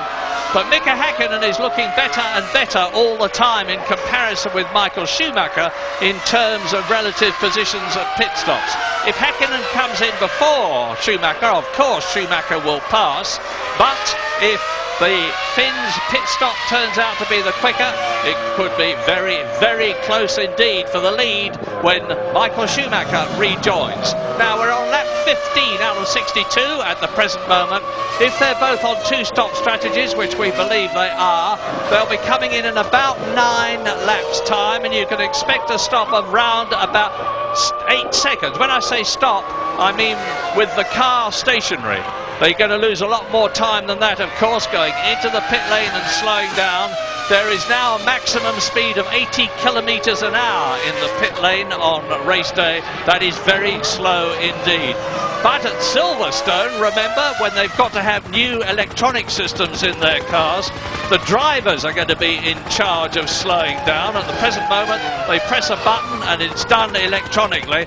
And I'm expecting to see from Silverstone onwards quite a few penalties, 10-second penalties, plus the time to slow down and speed up for overshooting the mark in terms of speed in the pit lane, but not today. Coulthard is better under braking. His car's working better under braking than Barrichello's Ferrari, which would also suggest Barrichello's carrying a bit more lard in his fuel tank. But Coulthard can't stay anywhere near him under acceleration away from the corners, and struggling with traction, getting the rear tyres hooked up to the racetrack is David Coulthard, it's clear to see. Now, as you watch Barrichello third, Coulthard fourth, I can tell you that the leaders, Häkkinen and Schumacher, are lapping at just a whisker over 1 minute 28. The third and fourth men that you're looking at are lapping at about 1.5 seconds slower than that, as a result of which the gap between Häkkinen, who is leading, and Barrichello and Coulthard, who are third and fourth, is just a whisker over 20 seconds. That's after 15 laps. Now, I don't think that signifies that Barrichello is necessarily on a different pit stop strategy than Michael Schumacher and Mika Häkkinen, but it just might do. I think this is just going to be a slow-mo replay showing you just how hard the front suspension and tyres are working over those curbs of Ruben Barrichello's Ferrari, and both the leaders now in the 1 minute 27s, and again Häkkinen is a tenth faster. I think we're seeing, although Ferrari are way ahead in the World Championship, it may seem a strange thing to say, but I do believe that Häkkinen's McLaren has been the fastest car now of all of the first 3 races. But it's Michael that's come through and grabbed the points. Here, retirement so far. Heinz-Harald Frentzen out very early in the race. Marc Genet out in the Minardi as a result of some sort of confrontation with Jenson Button, who is out in the Williams BMW. Jos Verstappen out in the Arrows, and both Minardis are out because Gaston Mazzacane was out, and that means there are 17 drivers left out of the 22 who started. The last on the track at the moment is Nick Heidfeld. He is in 17th position in the Prost. That is Mika Häkkinen. Look back, there is Michael Schumacher. No doubt about which is fastest now. It is this man, it's the Finn, Mika Häkkinen, the winner of 14 Grand Prix in his career. This is his 131st, and he's coming through now. He's completed his 17th lap, and in the background there, in the green Jaguar, is Johnny Herbert, and he is chasing Alexander Wurtz's Benetton. They are respectively 15th Johnny Herbert and 14th Alexander Wurtz. Now Eddie Irvine is still holding 7th position, so the Jaguars, which have been plagued with unreliability in the earlier races, and particularly Johnny Herbert's, are running well at the moment. Lap 18 out of 62. And look at this. This is Villeneuve battling with Jarno Trulli for 5th position. Yes, Villeneuve really under pressure there, and knowing it, going very, very early to cover his line, which compromises his entry to that first Tamburello chicane quite badly. Now he's going to turn into a chicane that carries his name, but it's named after his father, of course, Gilles Villeneuve. 5th, 6th, 7th and 8th, because 7th in the green Jaguar is Eddie Irvine, 8th in the white Williams BMW is Ralf Schumacher with the yellow flash on his helmet. Behind him is Mika Salo. So 5th, 6th, 7th, 8th and 9th pretty close to each other on the circuit. We're on lap 18. Mika Häkkinen is going faster again. He's got the gap up to 2.6 seconds now. Over the crest. Yeah, I was just thinking, if he was an Englishman, he'd be called Jack Newtown, wouldn't he? I don't know if they'd have named a chicane after him. There's an interesting fact. And here is Jarno Trulli, who is in 6th place. Now, this is the drop down to the Rivat, so they're doing 185 miles an hour as they brake for the first left-hander. A bit of a squirt down to the second left-hander, take the apex at about 80 miles an hour, accelerate up to 180 at an enormous velocity. And Jarno Trulli, the man that Eddie Jordan was talking about so confidently and with such praise, and we're riding with now as we go into the start and finish straight, up towards the Tamburello at 175 miles an hour, back off a bit for the left, right again, accelerate up to 135 miles an hour, now 185 miles an hour to the second chicane at Villeneuve, right, left, right, hard on the brakes, 80 miles an hour for one of the most acute corners on the circuit, Tosa, and this is where the circuit starts to climb, up towards the Piratella. Under the bridge, there left, there's Eddie Irvine holding on to that 7th position. And the times, obviously, actually Eddie Irvine is catching Jarno Trulli. He's got the gap down to 0.6 of a second. This is the man who was second in the World Championship for Ferrari last year. Won 4 races for the Maranello concern, Barrichello and David Coulthard. And they are closing up on Mazzacane, who will move over again. There's Mazzacane having rejoined the race, as has Jos Verstappen in the Arrow, so we're back to 19 runners now. And not only back to 19 runners, but back to going away from Imola for a little while, if you follow me. 1/3 of the way through the San Marino Grand Prix. We are now on lap 22 out of 62 as you look at Villeneuve, followed by Trulli and Irvine. Irvine's got some kind of problem. The shot before was Irvine behind Salo, so Irvine coming up the hill there looks like he ran out of gear shiftability or something like that. So Eddie Irvine slipping back down now to at least 9th position. Well, we believe the Jaguar to be pretty quick given the opportunity, but it hasn't had much opportunity because it's had so much unreliability this year. Johnny Herbert is in 14th position. You've just seen Eddie Irvine lose at least 1 place with Ralf Schumacher going past in the Williams. He is now in 7th position.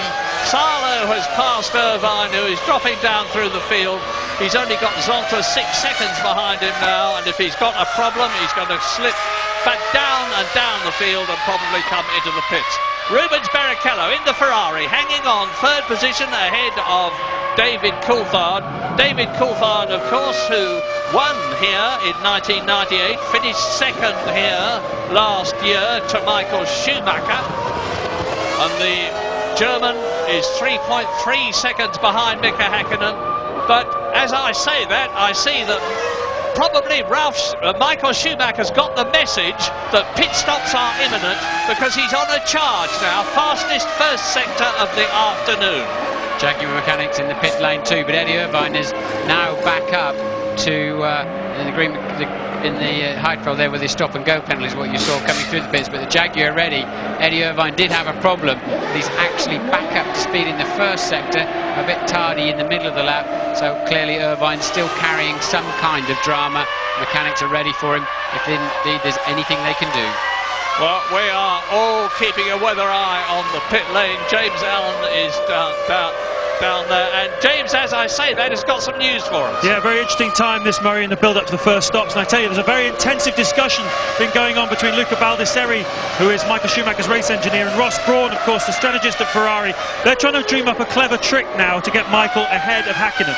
As far as I see it, they have 2 options. They can either short fill him, put in less fuel than Häkkinen's going to put in, which means that when Häkkinen comes after his pit stop, Michael will be ahead of him, or they can long fill him, which is what they did last year, and then he can do a longer second stint. For sure they're going to try something here. They don't want to sit behind Häkkinen all day, but as you and Martin have been saying, there's no question here this weekend the McLaren is the faster car, so an uphill struggle for them for sure.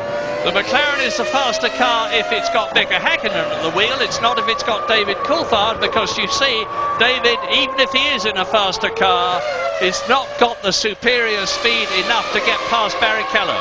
That's Verstappen carrying out a stop-and-go penalty for blocking. As you can see yourself, they're not allowed to touch the car. If he needs tyres or fuel, he's got to come in again. You're not allowed to do it. You stop at your own box, 10 seconds stationary. It's going to cost you about 26, 27 seconds all told, including negotiating the pit lane.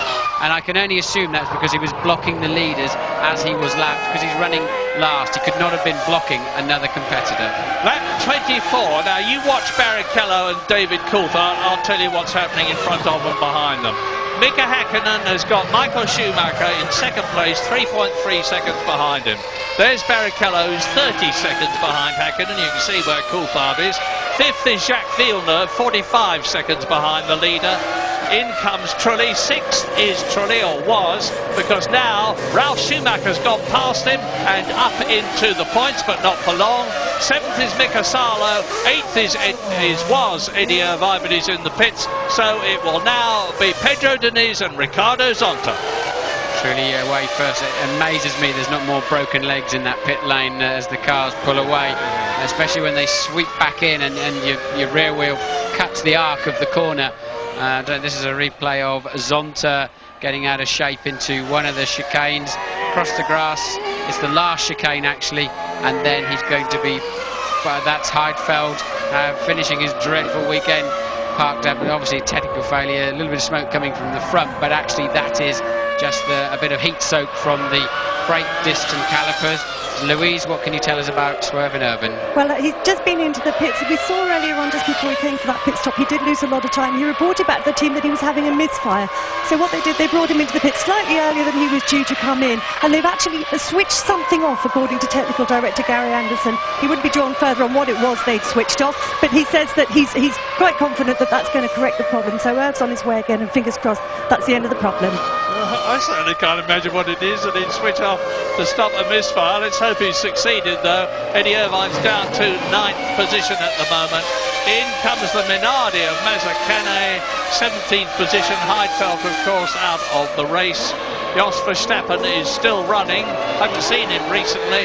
That means to say that there are 18 competitors still left in the race, as Mazzacane, with the shortest pit road of all to get out of the pit lane, shoots back into the fray. Fastest pit stop of the race last year was 23.9 seconds all told, including negotiating the lane itself by Michael Schumacher. It's a little bit slower down there this year, so we're looking at something of 24, 25 seconds total loss. Now, cars 1 and 2 on the road, Häkkinen and Schumacher already have over half a minute gap on Barrichello and Coulthard, so they've got a pit stop plus in their pockets. Mika Häkkinen is underlining his superiority here today. Fastest lap, 1:27.38, which is 1.2 seconds faster than Michael Schumacher's fastest lap last year, and the McLaren mechanics are out in the pit lane. Now, I would imagine it's for Coulthard rather than Häkkinen, because they've probably decided that if they bring Coulthard in, who clearly can't get past Barrichello, and it is. Are you there, James, or not? I am down here, Murray, and this is going to be a very interesting one. The clock going to go on to this. It's very hard to see exactly how long it's going to be. 7, 8, 9 seconds. That's a two-stop strategy. Interesting. Yes, and David wasn't into first gear fast enough there. For every second that the car was stationary, there's about 3.5 laps worth of fuel going in when it all shakes out. So Coulthard there with a reasonable pit stop, but definitely lost another half second before he got away. I was working something else out at the time, but I think David has actually kept his 4th place, and that Jacques Villeneuve did not get through and take that position whilst David was still in the pit lane. Oh, Villeneuve was only 15.6 seconds behind, so he must be ahead of him. I think, Murray, you can't stop in anything less than 24, 25 seconds, as we see another ailing Prost, which can only be a Lacey. because Heidfeld is already out of the race, and there's some long, long faces in that Prost team. Prost are having a terrible season. They've had problems with the Peugeot engine. This is Michael Schumacher. He's now 3.7 seconds behind Mika Häkkinen, and the Jaguar there coming round the left-hander and up towards Tosa. On the tail of Wurtz's Benetton is that of Johnny Herbert, and he's ahead of Fisichella. So the Benettons are having a pretty unhappy race because they're down in 13th and 15th positions. Now let's look at the relative speed of Johnny Herbert in the Jaguar and the Benetton, but now the Ferrari mechanics, you just saw them there, are out. Now, is this for Schumacher? Is it for Barrichello? They are second and third. I'd have thought they're going to be responding with Barrichello's car to David Coulthard's stop. That's what I'd imagine they're going to do. As you see a Lacey sweep straight in the garage.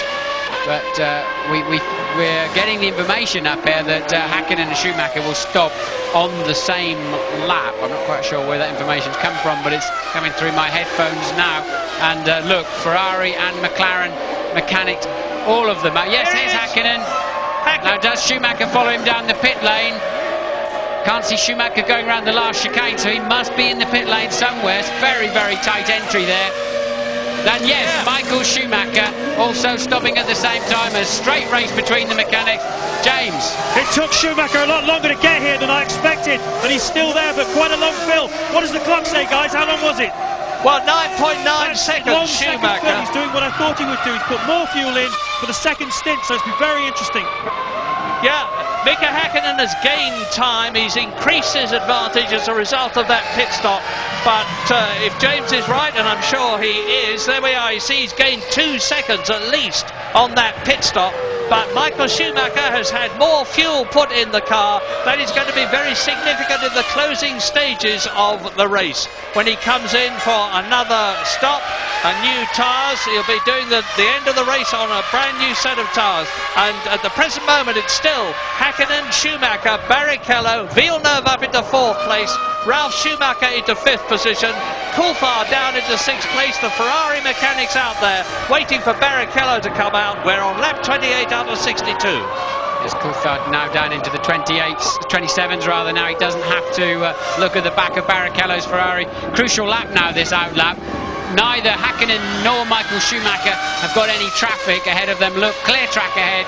So it's a question of getting back up to speed within 1 or 2 corners, really. And already now halfway around the lap, 2/3 of the way around the lap, Häkkinen should be braking exactly where he was braking before he came into the pits. You really have to condition yourself to just pick up that speed, that race speed, immediately you leave the pits. Well, we're riding with Barrichello now in 3rd position. And I can tell you that Michael Schumacher on the new rubber is gained half a second in one sector from the leader, as in comes Barrichello, hits the pit stop speed limiter. There are the Ferrari mechanics. James. Yeah, Rubens comes in. Now, of course, the critical thing here is we thought he was running quite a heavy fuel load, so he's come in now. They're putting a reasonable amount of fuel in. Well, 7.7 seconds. It's very difficult to tell what Rubens is up to today. Maybe he's just slow, guys. Yeah, I think it may well be that. As I said earlier on, he couldn't get to grips with the handling of the Ferrari in the practice and qualifying sessions all this morning. Ralf Schumacher there moves up to 4th because he hasn't stopped yet, but Barrichello remains ahead of Coulthard. Coulthard he had a slower pit stop and was not able to gain any track position. Now Villeneuve's in the pits from what was 4th place, a realistic when it all sorts itself out after the first stops. Villeneuve's the 4th and Ralf Schumacher is 5th. Well, looking good for McLaren with Häkkinen, not looking so good for McLaren with Coulthard. Looking questionable for both Schumacher and Barrichello until we get into the later stages of the race. And now you see the Ferrari rejoining and Ralf Schumacher moving up into a higher position. Yes, that's Schumacher going up into 3rd. That was a replay they were just showing us. So that's 3rd, 4th and 5th. But Ralf has yet to stop, I would reiterate. And once again, Ralf Schumacher, well, I was going to say surprising us. He's not surprising me now. He's a lot younger than his brother. Michael is 31 years old and Ralf Schumacher is 24.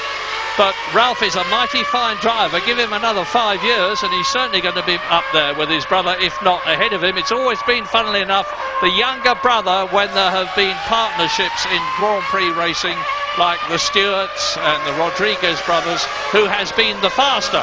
And in comes Ralf as I say that. You're watching the Williams BMW of Ralf Schumacher, who was in 3rd position. Nice clean stop. No indication of the time, so I can't tell you. Rejoins. Now, let's see who... That is Villeneuve going through.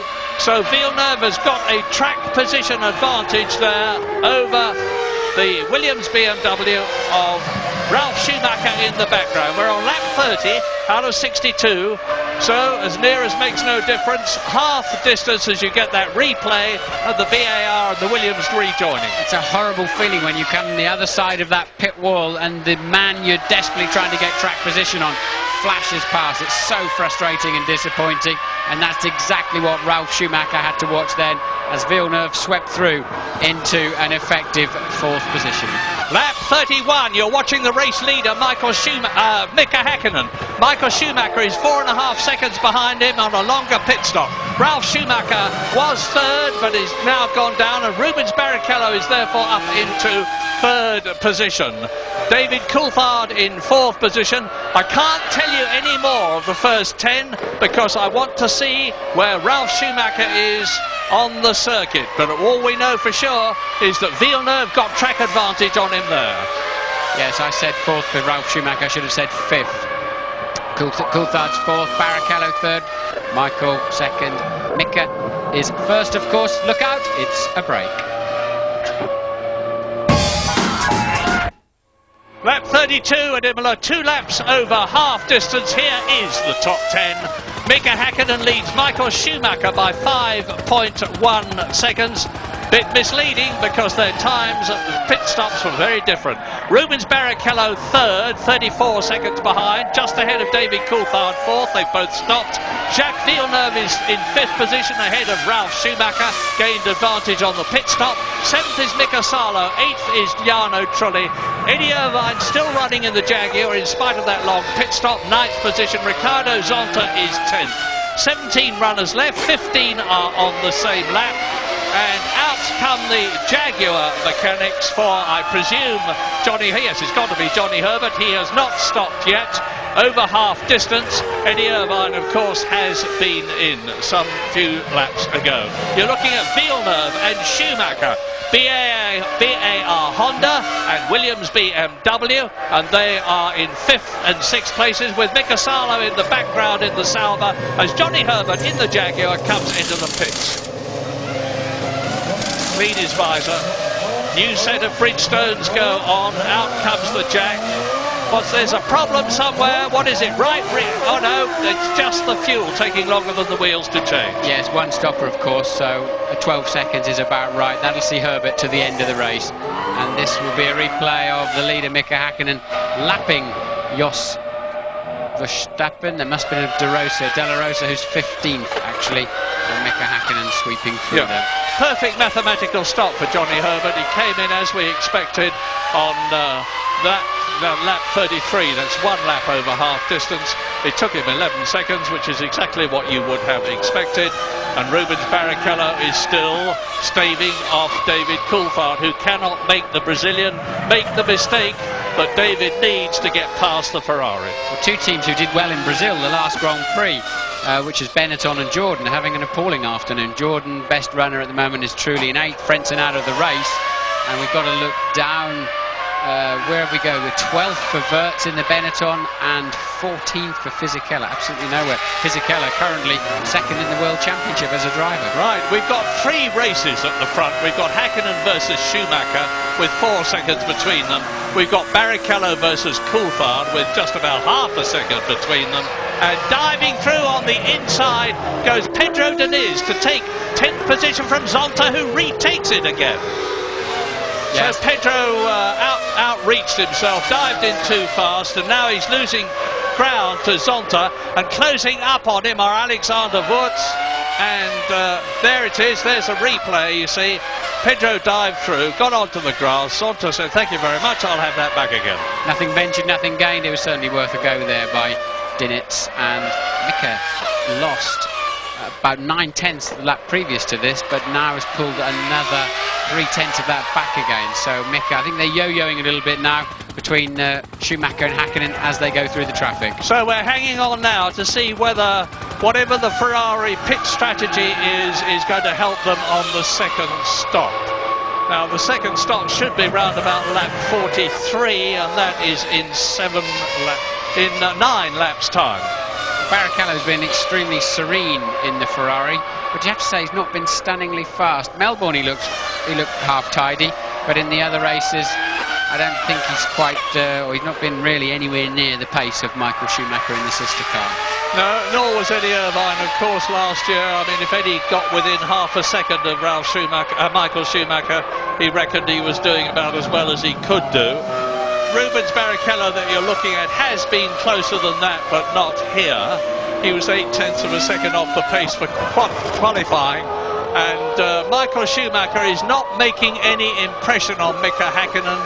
Well, I tell a lie, he made a 0.2 impression on him on the last lap, but he's still 4 seconds behind Hakkinen, albeit a bit closer than he was, as Villeneuve and Ralf Schumacher there, 5th and 6th, battle on the circuit round the Acqua Minerale bends, climbing up towards the Variante Alta.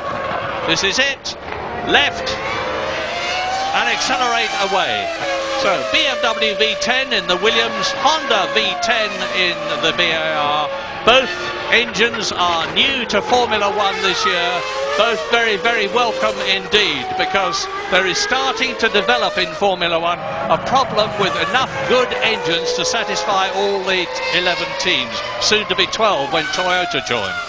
As we cut back to the BAR, bouncing across the curbs, I was just watching Coulthard and Barrichello there together, nose to tail. Here we see it again. Touch of deja vu for both of them, really. They were squabbling over the British Formula 3 Championship many years ago. Barrichello just nipping it at the last moment from David Coulthard. And there's Zonta with Pedro Diniz. Pedro, of course, didn't get a drive in Brazil due to the fact that the Sauber wing broke off Mika Salo's car, and Pedro Diniz was withdrawn because it was felt to be too dangerous. And the Brazilian is certainly attacking his countryman now. Brazilian Ricardo Zonta, Brazilian Pedro Diniz. It's Zonta's first race at Imola, and as a result of Zonta holding Pedro Diniz up, which he undoubtedly is, you can see the Benetton behind, closing up all the time. That's Alexander Wurz in 12th position. Behind him is teammate Fisichella. 14th is De La Rosa in the Arrows. 15th is Johnny Herbert. And then Bezzacane with a lap behind them, Jos Verstappen in 17th position. But it's getting pretty close because look, Wurz is closing in the Benetton all the time on the car in front of him. Hello, a bit of a problem here. I think that's Diniz, yes, still Diniz all over Zonta like a bad suit, and Diniz really has a much, much faster car. Zonta appears to be struggling to slow down, but as we saw, he just couldn't make the move stick when it came to it. Well, Mika Hakkinen certainly seems to have this race by the throat, although Michael Schumacher is consistently faster in the first sector of this circuit. Hakkinen invariably gets it back in the later two sectors, and the gap is up to 4.5 seconds now. But Ferrari are still in those strong second and third places, and Michael Schumacher, of course, would get 6 points for the World Championship if he finishes in second place. James is in that area, I think. Well, it may look a bit dull on the track at the moment. I tell you, this is such a finely balanced motor race. It's really fantastic. Both Mika Hakkinen and Michael Schumacher pushing to the limit. And Hakkinen's going to need all of these 4.5 seconds, because I reckon he's going to stop around about lap 43. But I think Michael Schumacher has the fuel to go for about 5 or possibly even 6 laps more. And of course, his second stop will be shorter in terms of time because he'll be putting less fuel in than Hakkinen. So unless Hakkinen can get a few more seconds lead, this race will be won on the second fuel stop. Could be very interesting. Well, he's not getting it at the moment, James. Thank thanks for that. They're on lap 38. So there's another 5 laps before we expect Mika Häkkinen to come in. Another 11 laps before we expect Michael Schumacher to come in. So it looks as though it's going to be a mighty close finish to the San Marino Grand Prix at this circuit, which has seen so much excitement and drama over the years. Pedro Diniz still chasing Ricardo Zonta as they plunge down to the Rivazza, break from 185 miles an hour down to about 80 miles an hour. Alexander Wurz not closing. Fisichella has been lapped in now in the Benetton. He's 13 seconds behind this fight that you're seeing now, but Häkkinen is closing on all of them. Now, Zonta and Diniz and Wurz are occupied with each other.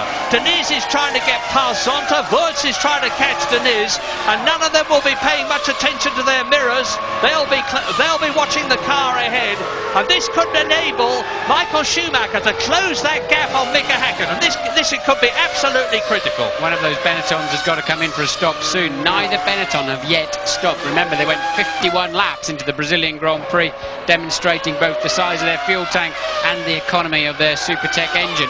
And Michael has put a sprint on. He took 0.8 of a second. There's a lot of gravel. Somebody's been off the road. It's Zonta finally outbraked himself, and Mika Häkkinen is through, and Michael Schumacher now has to clear those two before Piratella. Zonta going off in Villeneuve. He's been looking like an accident, looking for somewhere to happen for a few laps, and there it finally is. Well, maybe that's turned to Mika Häkkinen's advantage.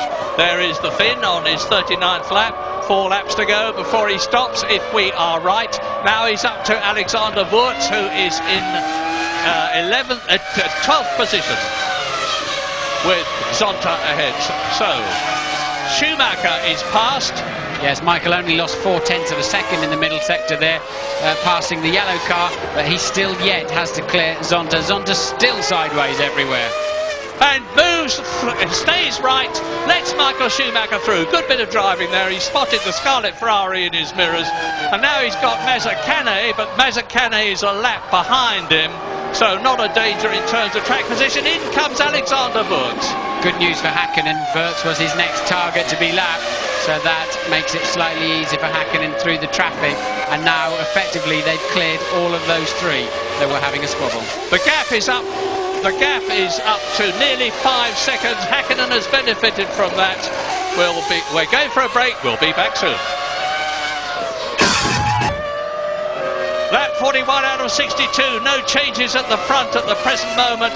It is still McLaren, Ferrari, McLaren. Häkkinen, Schumacher, Barrichello, Coulthard. But there could be, because we're getting towards the point when Mika Häkkinen there, who has just passed Pedro Diniz and lapped the 10th place man, is coming in.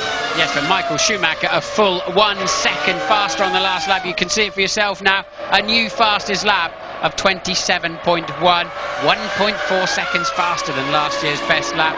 So Schumacher now putting in a charge. He could see the traffic ahead of him, and the Benetton having had 2 stabs at getting away there at Fisichella, and Michael now beginning to apply his traditional late race pressure. But as we've seen before, Mika Häkkinen is usually more than up to it. Yeah, Ross Brawn will probably, who is the Ferrari technical director and the strategical guru, will probably have told Michael Schumacher that Mika Häkkinen is due to come in soon. So loud pedal, Michael, and lots of it. Cut the gap, and you could take the lead after your second stop in 6 laps time after Mika Häkkinen. That's my surmise. We'll wait for time to tell whether I'm right or wrong. No change 3rd, Barrichello. No change 4th, David Coulthard. Villeneuve is still 5th.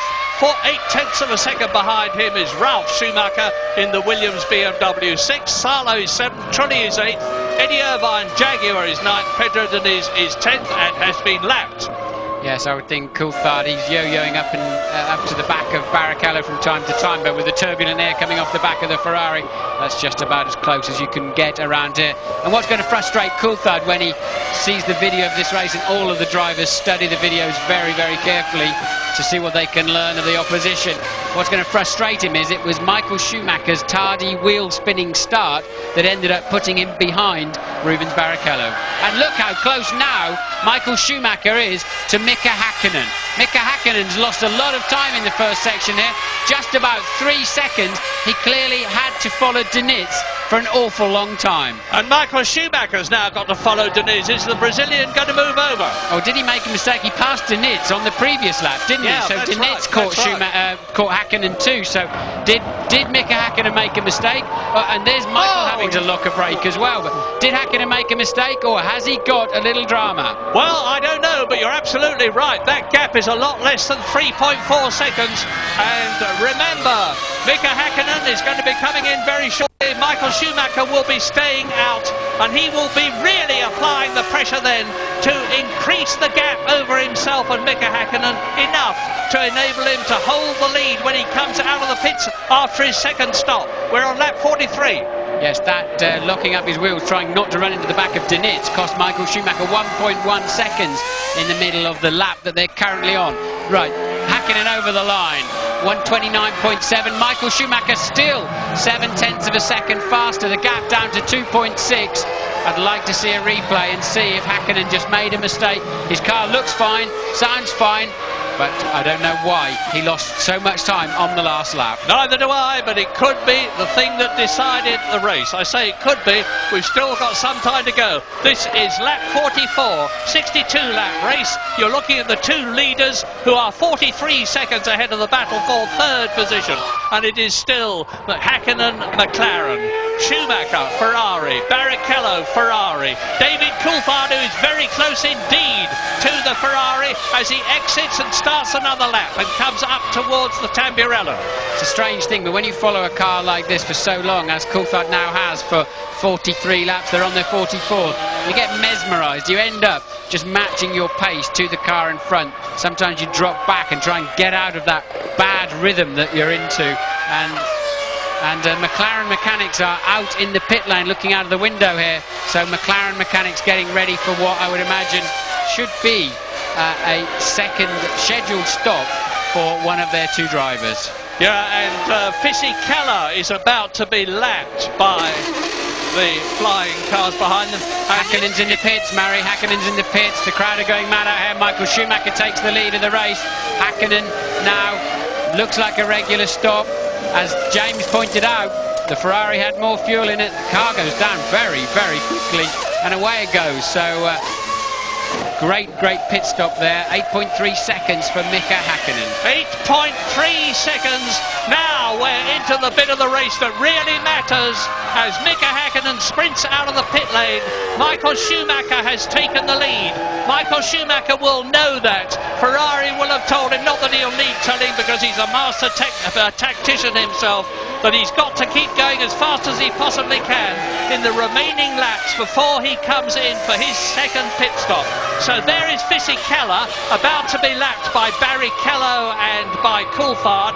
Mazzacane is there and he's 2 laps down. Yes, this could be Coulthard's best chance of the race now. While Barrichello's attention is held up in front of him with the, well, he's moving out of the way very, very nicely, so no problems there, no opportunities for Coulthard. Barrichello keeping his head. Now he's got the Benetton ahead of him to lap also. Nice bit of marshalling. You saw the marshal waving the blue flag there, and that means move over. There is a driver behind you who is going faster and has the right to pass. In comes Jarno Trulli from 6th position. In behind him comes Eddie Irvine from 7th position. Absolutely together. Terrifically exciting. Now is Trulli going to get out and hold his position? Yes, no! My goodness, it's close. Yes, but look now, Irvine is much closer to him than he was. It was 2 seconds when they came in, and it's virtually nothing now. I tell you, you never look left in that situation. When the lollipop goes up, you go. You have no visibility.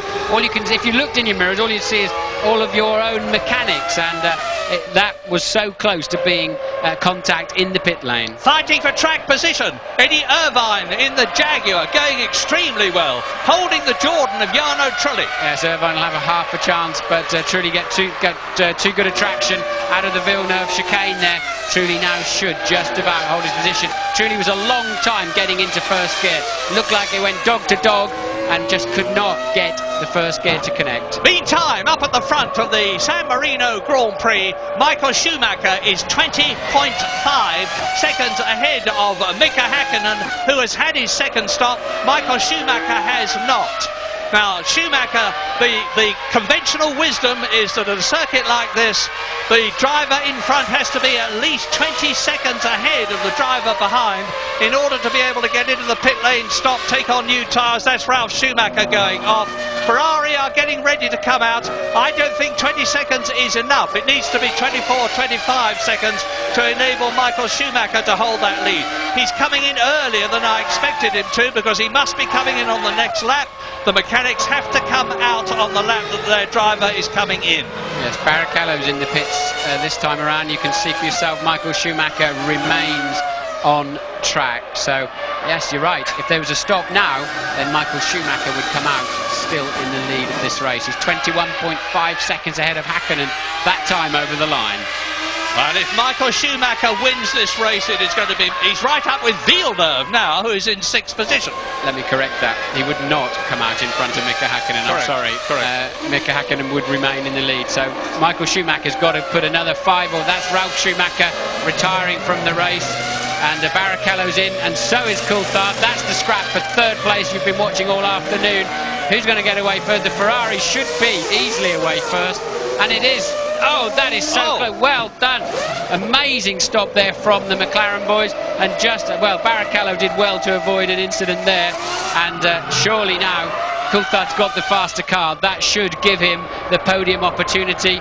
Michael Schumacher's going to have to stay out for at least another 5 or 6 laps if he's going to get track position. There's Ralf Schumacher walking back to the pitch. You saw his car pulling off a moment or two back. Coulthard definitely getting his thing hooked, his first gear hooked up this time, and Barrichello just having to yield. Simple as that.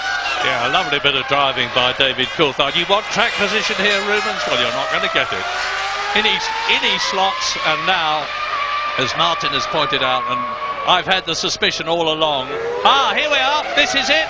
This is going to be the stop that decides the race. The Ferrari mechanics are now coming out for Michael Schumacher, and the gap is 21.6 seconds as brother Ralf walks in, leaving the stricken Williams BMW behind him.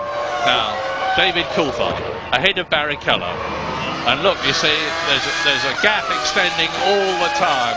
It's beginning to look like question mark first, question mark second, David Coulthard third, Rubens Barrichello fourth, because at last the bung has been released from the bottle that was holding up David Coulthard, and he is fairly streaking away from Rubens Barrichello. Undoubtedly a very frustrated man. Yes, Coulthard will want to show now just how fast he would have been without the problems at the start, but there's little point in throwing it off the road because he needs to, he will not catch Häkkinen or Michael Schumacher. Schumacher on a hot lap, Murray. Yeah, very hot indeed. Faster than he's ever been in the first sector, fastest of all in the second sector. Michael Schumacher, as I expected, is extending his lead over Michael Schumacher, and the Ferrari mechanics are ready for him. James. Yes, he's going to put less fuel in, of course, than Mika Häkkinen did in his stop. And of course, the McLaren mechanics did a fantastic job for Coulthard. This is where the race is going to be won and lost. It was a 6-2, he's going to do it by about a second, Murray. Sensational! 2 seconds advantage on the pit stop. There is Michael Schumacher exiting the pit lane. Where is Mika Häkkinen? There he is in the background. The crowd rises. The crowd rises. They can see a chance for their hero, Michael Schumacher, to make it 3 wins in a row, to do the hat-trick for his team Ferrari, and to beat Mika Häkkinen fair and square on the track. Now we're on lap 49 now. There are 13 laps to go, including the one that he is on. He's on fresh tyres. Ferrari will have judged the fuel to perfection. He's on a lighter car than he might have been, and Mika Häkkinen is down in second place. It looks like yet another bit of brilliant tactical thinking by Ross Brawn on the circuit, and Mika Häkkinen and Michael Schumacher at the wheel. I'm trying to work out the mathematics of all of that, because he didn't just pip Häkkinen out of the pit lane, did he? Right. Well, he was positively the pit straight ahead of him. Absolutely amazing. He's done what we've seen him do before. He was on a real flyer in that lap. You see, there's part of the answer, the 1:26.8 on his in-lap. So Michael Schumacher there putting in one of his classic sprints when he most needs to. Didn't it make a huge difference? Nearly 2 seconds faster than last year's fastest lap. Lap 49 then. Schumacher leads. Will he continue to do so? Hakkinen down to second place. Coulthard up to third. Barrichello down to fourth. Villeneuve is fifth ahead of Mika Salo in the Sauber up into sixth position. Jarno Trulli is seventh in the Jordan. Eddie Irvine is eighth. Deniz is ninth. And Alexander Wurz is 10th. Yes, I think Salo's probably the driver of the race for me at the moment. He's chasing Villeneuve, just 0.4 of a second behind him. This is fifth and sixth place you're looking at. Salo looking particularly menacing to what is one of his best mates, actually, Jacques Villeneuve. And it's a repeat of what happened in Australia, but if you remember, he had a tremendous battle with Jacques Villeneuve, only to be excluded because of a technical infringement of the rules. No fault of his, it was a fault of the teams, but it cost him precious points. But that Sauber is very, very much improved this year. New chassis, and it has last year's Ferrari engine badged as a Petronas, and you're looking at Jacques Villeneuve 5th, Mika Salo 6th, down to the Rivazza. Meantime, Michael Schumacher 3.7 seconds ahead of Mika Hakkinen after his second stop. But what matters is what are the relative times going to be on this, the 50th lap, with 12 to go after it has been completed. But at the present moment, Michael Schumacher looking strong for 10 World Championship points for the third race in succession. And I was saying earlier on, if Ferrari beat McLaren in this race, it's going to be very depressing for the Woking concern. They lost the first two races, not because of speed, but because of reliability. And we've never really had the chance yet to see on the track the comparative performance of the Ferrari and the McLaren. We've seen it today, aided by a brilliant, masterly strategy, and Michael Schumacher is on lap 51, and there is Mika Hakkinen cutting his way through the traffic. Strategy's good on the Ferrari, but actually I think it's the hot laps he did just before he came in, plus the stunning in-lap that Michael, just trying to work out the mathematics, it's clearly that stunning in-lap, the 6.2 second stop, and Michael maximised the speed limit through the pit lane. We're going to take a quick break, we'll be back shortly.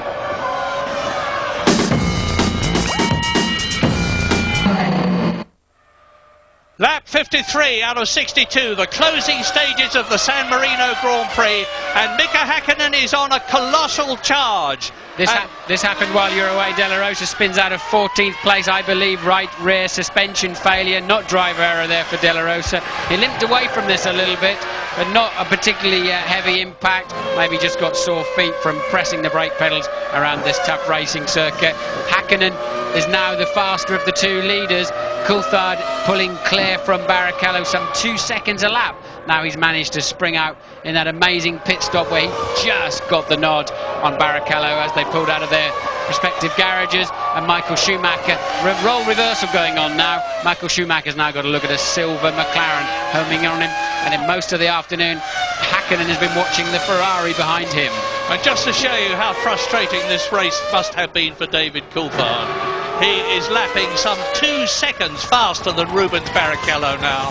Just about half a second slower than Mika Hakkinen, and closer than that actually, because David Coulthard is just on a very, very quick lap indeed, which may well turn out to be the fastest lap of the race, faster than Michael Schumacher's 1:26.8, which itself is some 2 seconds faster than the previous fastest lap last year, Michael Schumacher in the Ferrari. But anyway, this is the story of the race. Another 0.2 of a second faster that time. Hakkinen to the gap, the lead now down to 2.4 seconds for Michael Schumacher. There it is on your screen, 2.440. Traffic ahead of them.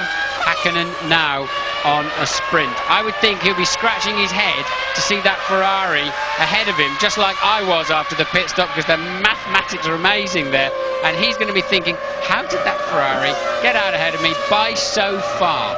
And Michael Schumacher's going to be thinking, I'm closing up on Mika Sauber, which is in 6th place and battling with Jacques Villeneuve's BAR. I hope they see me coming, realise who I am, and know from the red colour of my car that it's my Ferrari and move over and let me through, because there is Mika Häkkinen getting closer all the time on lap 54 out of 62. The gap is down to 2.4 seconds. Villeneuve and Salo go into the Rivazza and now out of it. No, I'm sorry, they're coming up towards the end of the lap down to the Traguardo. Michael's actually quicker on this lap so far through the middle section. Comes over the line now with a 27.3. There's Häkkinen coming over with a 27.7, so the gap now up to 2.7 seconds. But this is it now, just watch there. The white car is Villeneuve in 5th position. The other one behind is Salo Sauber, which has got Michael Schumacher getting closer and closer all the time on lap 55 out of 62 in what's turned out, as we expected, to be an absolutely riveting race in the closing stages because of the different strategies of the Ferrari and McLaren teams. Michael Schumacher took the lead as a result of that from Mika Häkkinen. Now is Salo. Yes, well done, Mika Salo. He moves over and lets Michael Schumacher through and doesn't delay the Ferrari. Ferrari engine, of course, in the back of that Sauber, but I think Mika Salo is a straight player, straight guy, and he will not mess around with these two leaders, even though it's left him really falling on. Look how far he's fallen off the back of Villeneuve now. But I'm sure he got a pretty early call to say, Michael's coming up behind you. Yeah, 10 out of 10 to Mika Salo. That was a very selfless move of his, because he's lost a lot of track time and space to Jacques Villeneuve ahead of him, who's now been passed by Michael Schumacher. And Michael has got the BAR and the Sauber between him and Mika Häkkinen's McLaren. So it's going to depend on how Salo and Villeneuve treat Mika Häkkinen when he comes up to pass them. I've no reason to doubt that they'll be any less generous to him than they were to Michael Schumacher. And the gap between the Ferrari and the McLaren is down to 2.4 seconds on lap 56 out of 62. I think Mika was actually delayed momentarily there, and every moment is going to matter. Yeah, Salo was looking in his mirrors saying, well, go on then, go down that side, I'm giving you some space. So Mika did get delayed, but I don't think it was intentional on Salo's part. That was a crucial stage of the race. Michael certainly got the spring on that one. 14 points potentially for Ferrari in the Constructors' Championship, 10 points potentially for McLaren. So if they stay where they are, Ferrari will extend their already massive lead over McLaren in the Constructors' Championship. And of course, if they stay where they are, Michael Schumacher is going to extend his already massive lead over Mika Häkkinen, which is 20 points, to 24 points. But there's many a slip twixt cup and lip. Lap 56, 62-lap race. Well, we've been saying all afternoon we thought the McLaren, or we're sure the McLaren actually on outright pace is slightly faster, but here we are, both McLarens running, albeit one delayed earlier on, Coulthard, and really Michael's got the legs on them, hasn't he? Yeah, and I'm he's just where looking, he needs to be. Just looking at the sector times, he's just done the fastest first sector of the race. He's coming through to complete the lap, and the gap goes up to 3.2 seconds, despite a stirring last sector by Mika Häkkinen that you're looking at. Just put a wheel over the curb onto the dust. There's grasscrete there on the inside. What looks like grass is actually perforated concrete blocks, which the grass grows through, and therefore offers some grip to the tyres if you go over the curb. We're on lap 57, so laps 58, 9, 61 and 2, 5 laps to go. Michael Schumacher, in what has got a mythical reputation for reliability, his Ferrari, is in a very, very strong position indeed, because charge as Mika Häkkinen may, he's actually lost a bit of time. Some of that may have been due to traffic, but they've got a clear track now. Lap 58 coming up. It always amazes me every year how close the cars are. If you compare the McLaren and Ferrari, the philosophies, for example, the Ferrari with a very, very high nose on it, and the detail through the car is so different. Different teams, different drivers, different mentality of the teams, and yet there's nothing to choose between them. 57 laps into this race. There's Michael Schumacher completing the lap. Now, he was 3.2 seconds ahead. and he's now 2.8 seconds ahead as a result of Mika Häkkinen making the fastest lap of the race, 1:26.7. Mika knows he's really got, I won't say to throw caution to the winds, he's a very calm, methodical bloke, but he knows he's got to dig, as he did yesterday, to get the fastest lap in qualifying, to close the gap on Michael Schumacher, and even then he's got to get past him. Now the order, Schumacher leads Häkkinen, you can see. Coulthard is 46 seconds behind them, but 23 seconds ahead of Barrichello, who I suspect has got a problem. Jacques Villeneuve has been lapped and is 5th. Vicasalo is 6th, half a second behind Villeneuve. 7th is Jarno Trulli's Jordan. 8th is Eddie Irvine, still in the running in the Jaguar. 9th is Pedro Diniz, and 10th is Alexander Wurz. Johnny Herbert in the second Jaguar, still running 11th place. Well, the next person for Michael to lap, who's some 20 seconds down the road actually, is his own teammate, Rubens Barrichello. Gives you some idea of the pace of these two drivers up front. That is incredible. Rubens Barrichello is 70 seconds behind Michael Schumacher, and Schumacher is lapping at the present moment in about 1:26. So 1:27. So in another few laps, and as you rightly point out, Martin, the Ferrari would be lapping its teammate. And it goes through now. Häkkinen is 2.6 seconds behind. He certainly isn't giving up. I certainly wouldn't expect him to. McLaren can do nothing to help except keep their fingers crossed and pray for the Finn, who is giving it his everything on lap 59. You can see the gap visually. The gap in terms of time at the end of the lap was 2.6 seconds, and it is decreasing. Yes, a new fastest lap there again from Mika Häkkinen, 26.604. You can see it on your screen. You're watching a battle royal between two supreme sportsmen who are absolutely on top of their cars and on top of their sport. Absolutely thrilling stuff. 14 wins for Mika Häkkinen in his career. Michael Schumacher has won 37 times, the outstanding driver of his age, already a double world champion, as is Mika Häkkinen, who's actually got more pole positions now, 24, than Michael Schumacher, 23. And there are plenty of people who are now saying, in their view, Mika Häkkinen is as good a driver as Michael Schumacher. That's a contentious point of view, but they hold it very strongly indeed. He is the double reigning world champion, so he's got a bit of a head start on that argument, I would have thought.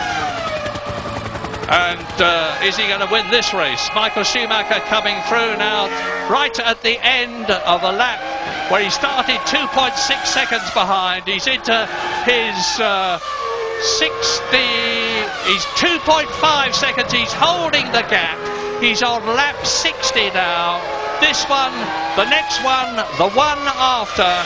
And Michael, if he wins this race, will have 30 World Championship points. And remember, he joined Ferrari in 1996 from Benetton as double world champion because he wanted a challenge, and he could think of no greater challenge than trying to get Ferrari back into the position they were when Jody Scheckter last won the World Championship for drivers driving a Ferrari in 1979. That's how hard they've been trying. But Mika Häkkinen there is doing everything he can to stop him. He's faster than Michael Schumacher in the first sector by 0.2 of a second, and the Ferrari mechanics sitting there can only do as their McLaren rivals are in their garage: watch and hope and pray. There's an arrow about to come into play, but the drivers have been excellent this afternoon in getting out of the way. Michael's quicker in the middle section. He has been all through the afternoon. If Mika can close the gap down, I don't see where he's going to overtake him, but he needs those 10 points more than Michael Schumacher does. Schumacher's got 20 already. He's in for a triple here if he can finish these last few laps and win this medal race. He won here last year. He'll be the third driver to have a double win here in Imola, and Michael Schumacher looking extremely strong, but Mika Häkkinen really does need those 10 points. Down comes the gap to 2.1 seconds. Out goes Jarno Trulli, or is he just off the track? He's making his way back very carefully to protect the nose wing. But Jos Verstappen is the man in the arrows who is 2 laps down ahead of Michael Schumacher. He needs to move over to let the German through cleanly. He does so. I'm sure he'll do the same thing for Mika Häkkinen. This is lap 61. Just 1 lap to go after that. I can't see even Mika Häkkinen catching and then getting past Michael Schumacher, but stranger things have happened in this world. Trulli is out of the race. We're getting the information Trulli has actually stopped, but that doesn't affect the top 6. Eddie Irvine now moves up into 7th place, and there's Jarno Trulli being escorted out of the gravel trap. Rotten day for Jordan. Both their drivers out. Heinz Harald Frentzen, the first one to retire. Other retirements: Marc Genet, Jenson Button, Nick Halpern, John Alesi, Ralf Schumacher, De La Rosa, Verstappen, Mazzacane, Zonta, and now Jarno Trulli. And Michael Schumacher pursued by that man. Mika Häkkinen is very shortly going to start the 62nd and last lap of the San Marino Grand Prix, and he does so now. And the Ferraristas, the Tifosi in the grandstands are holding their breaths. They're going to go mad if Michael Schumacher wins this race for the 2nd year in succession, followed by a McLaren. This year driven by Mika Häkkinen. Last year the 2nd place car was the McLaren of David Coulthard. The Ferrari mechanics are on the pit lane, and Häkkinen is climbing up from the Tosa, pursuing Michael Schumacher. 1.8 seconds was the gap at the end of the previous lap.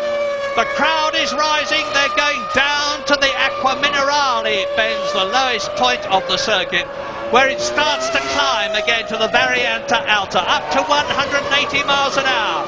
Race leader Schumacher, 2nd place Mika Häkkinen. He can do it. I don't think he will, but he can. If Michael Schumacher makes a mistake, which is more than unlikely, we're going to see a dramatic change. Yes, there's a car ahead, but it's the sister Ferrari of Barrichello, and it's far enough ahead not to come into play in any way. And there's absolutely no way Michael Schumacher will make a mistake to the end of this lap. It's just a question of cruising home now, providing us no silly mechanical dramas. Through the last corner, Murray. Down to the Trocado and out of it, and Michael Schumacher wins the San Marino Grand Prix by 1.1 seconds from a marvellous Mika Häkkinen. What a sensational race this has been, and the 3rd successive victory for Michael Schumacher and for Ferrari puts him on 30 World Championship points to Mika Häkkinen's 10, Mika Häkkinen's 6, as David Coulthard comes down to the Rivazza to finish a stirring 3rd. He's going to be some 35 seconds ahead of Rubens Barrichello. If only it had been better at the start for David Coulthard, this race could have been very different. So now he's finished 1st, 2nd and 3rd in 3 successive years. So, no doubt about it, Michael Schumacher, very strong indeed. Look at him. You can see how pleased he is as ever. I've said before, that's Barrichello coming home to finish 4th. So both McLarens home, 1 Ferrari home, the 2nd one about to come home. Jacques Villeneuve has been lapped already, so he's finished 5th. He finished 4th in Australia. Mika Salo takes a justified point this time, provided there's no car problem, as there was in Brazil. And it is points for McLaren, for Ferrari, for BAR. What a wonderful year they're having in comparison with last year. And Sauber will be very pleased indeed. And over to James Allen. Well, Ross, Murray is going absolutely ballistic, as you can imagine. That was a very audacious switch of strategy. Well, it wasn't a switch, it's what we planned. I mean, we knew from that position that we had to do certain things, and it worked. I mean, luckily, I think he had a little bit of a problem in his pit stop, but even without that, I think we could have done it. I think what we've got to think about is what happened with Rubens, because that was so close to an accident, and I think we've got to have a think, all the teams, about how we handle that situation. I'm not criticising McLaren, but yeah, that was so close to an accident, and it's going to end up with a lot of mess in the pit lane, so we've got to have a think about what we do with those sort of situations. Thanks so much, Ross. I have to tell you, I don't know if you know, Martin, I have to tell you, I don't know what Ross Brawn is talking about. Yes, I do. He's talking about when they released Coulthard as Barrichello was just rejoining the fast lane of the pit lane, but I believe they're entitled to release Coulthard Ross is right. If they touch, they're going to spin off, and there's mechanics there. It is an issue. Quite how you fix it, I don't know, because the man on the lollipop can't be too polite. This is a motor race. Well, it's been a pretty bitter season of contention between Ferrari and McLaren so far, and it looks as though it's getting even worse. But Michael Schumacher is now on 30 World Championship points. His teammate Rubens Barrichello has moved up into second place ahead of Fisichella, but he's 21 points behind Michael Schumacher. Fisichella goes from second in the Drivers' Championship down to third, and Mika Häkkinen joins Ralf Schumacher, fourth equal on 6 points, 24 points behind Michael Schumacher. All is not lost. I have seen World Championships retrieved from worse positions than this, but not very much worse, particularly in a situation where Ferrari have this year, as they did last year, showed that they've not only got a car which is fast but reliable, and this year much faster in comparison with McLaren than it was. Yes, but Michael Schumacher takes that 30 points to Silverstone, and he for one will be remembering well the broken leg he received when he went flying off at Stowe Corner with that brake failure. So Michael is all too aware from recent experience just how this can disappear and change in such a hurry. Yes, I don't think it'll have a psychological effect on him, because he was talking about it the other day, and he said if he'd gone off through a mistake of his, he would have worried, but it was a brake bleed valve that caused the problem. Ferrari fan kissing the track that his hero has just won on, and Mika Häkkinen, well, he's got nothing to be ashamed of. Second place. He could have won in Australia, he could have won in Brazil, and Formula One is a contest of ever-changing fortunes. So, just again, the results of the San Marino Grand Prix after 62 riveting laps. Michael Schumacher beats Mika Häkkinen, takes his third successive victory by 1.1 seconds. 51 seconds ahead of the third place David Coulthard. There are their cars in the Parc Fermé. They will now be inspected in detail, put on the jig, and that was the jig that discovered that the McLaren wing after Brazil was 7 millimetres too low, 2 millimetres too low, even allowing for the 5 millimetre tolerance. And Michael Schumacher does what I saw Mika Häkkinen do last year. He pats his car to congratulate it on a wonderful victory. Rubens Barrichello fourth, Jacques Villeneuve lapped but fifth, Mika Salo lapped but sixth, and then Eddie Irvine brings the Jaguar home seventh ahead of Pedro Diniz, Alexander Wurz, Johnny Herbert in the second Jaguar. This is the first race that both Jaguars have finished, and they're both in the top 10. Fisichella 11th, Zonta 12th, Mazzacane 2 laps down in the Minardi 13th, Jos Verstappen 3 laps down in the Arrows 14th, and all the rest, the other 8, retired from the San Marino Grand Prix. Ferrari, as you see, 28 World Championship points in the Constructors' contest ahead of McLaren. Now's the time to drive out of this circuit, Mary. I haven't seen anybody leave their seats yet. The Ferrari fans out here in the grandstands in front of us just glued and waiting for the drivers to appear on the podium as they finish their weighing process, and they'll any moment now be walking out, and Michael Schumacher's going to enjoy that, isn't he? Indeed he is. I've said before that he's never reluctant to show his emotion when he's won a race, and to win here at Imola in Italy in front of the Tifosi, not for the first time but for the second time, is going to be absolutely marvellous for him. Look at him. Yes, I've done it. I've done it. This is the man who broke his leg at Silverstone, missed races, came back in Malaysia for an absolutely sensational drive to take the lead, yield it to his teammate Eddie Irvine, hold up Mika Häkkinen, and make it nearly possible for Eddie Irvine to win the World Championship, which of course he did not do. Mika Häkkinen did. If you were Mika Häkkinen, what? I would be really amazed at trying to understand how he lost track position.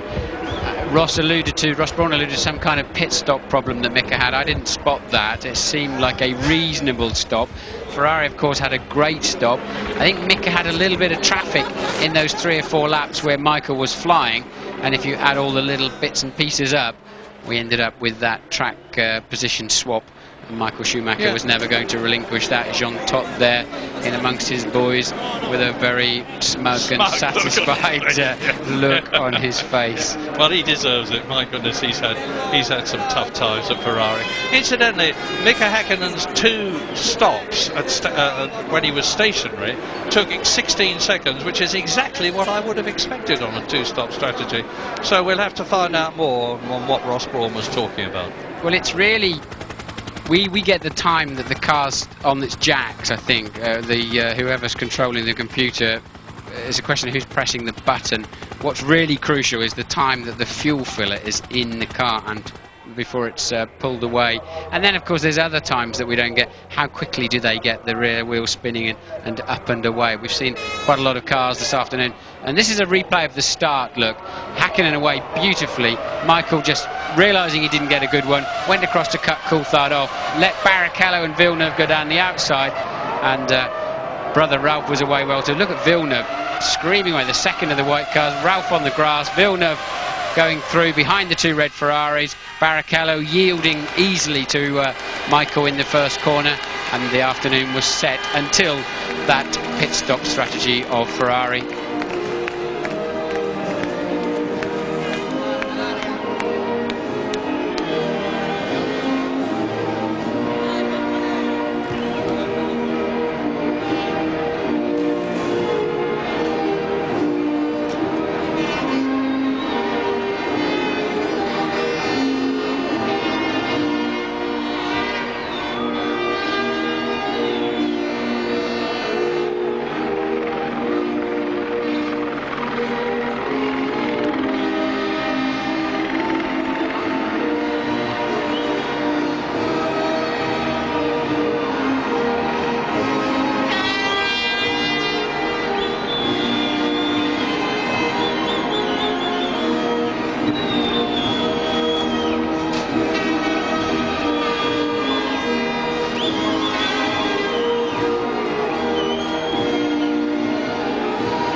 The Tifosi all around the world.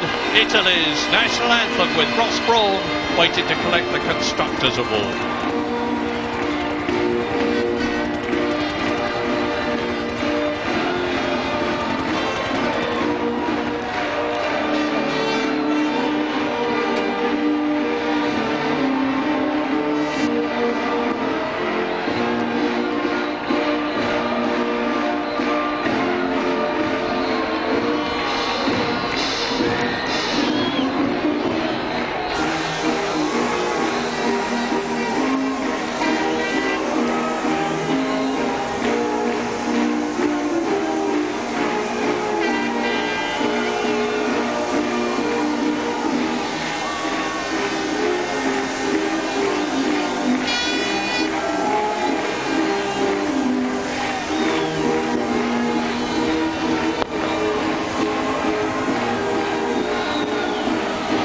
Well, my apologies, because I maligned the man who makes up the 4th man in the Ferrari quartet that have done so much to help the Maranello concern to their present position.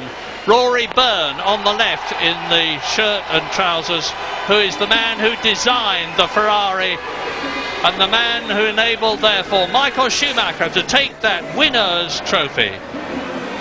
And now Rory himself deservedly receives the Constructors' Trophy from Frank Spitsuti. Congratulations all round. Mika Häkkinen. Well, it's a different face to yesterday, isn't it? Michael Schumacher, after making a mistake in qualifying, had a face like a bulldog chewing a wasp, went into the press conference and apologised to all of the fans in Germany and in Italy for making a mistake and throwing away pole position. but today he's made up for it, and as I say, it's a completely different expression on his face as he applauds third place man David Coulthard. Yeah, and let's remember, everybody, that the next Grand Prix is at Silverstone in 2 weeks' time. The British Grand Prix unusually early this year, but if the first 3 races have been anything to go by, and we see McLaren fight back against Ferrari, it's going to be a race on no account to miss. Thanks very much indeed, Murray, and thanks to Martin Brundle as well. Yep, how can we forget it? A couple of weeks' time over the Easter weekend, we will all be at Silverstone to see if Ferrari can continue their winning streak. 3 out of 3 then back-to-back Ferrari victories here at Imola. Plenty still to come. We have the result of that competition to give away that Rubens Barrichello autographed helmet. We'll have the views of Tony Jardine. We'll be talking to some of the drivers as well, and you can be sure we will review that controversial Coulthard-Barrichello incident that Ross Brawn was talking about. So plenty more to look forward to when you rejoin us here at Imola.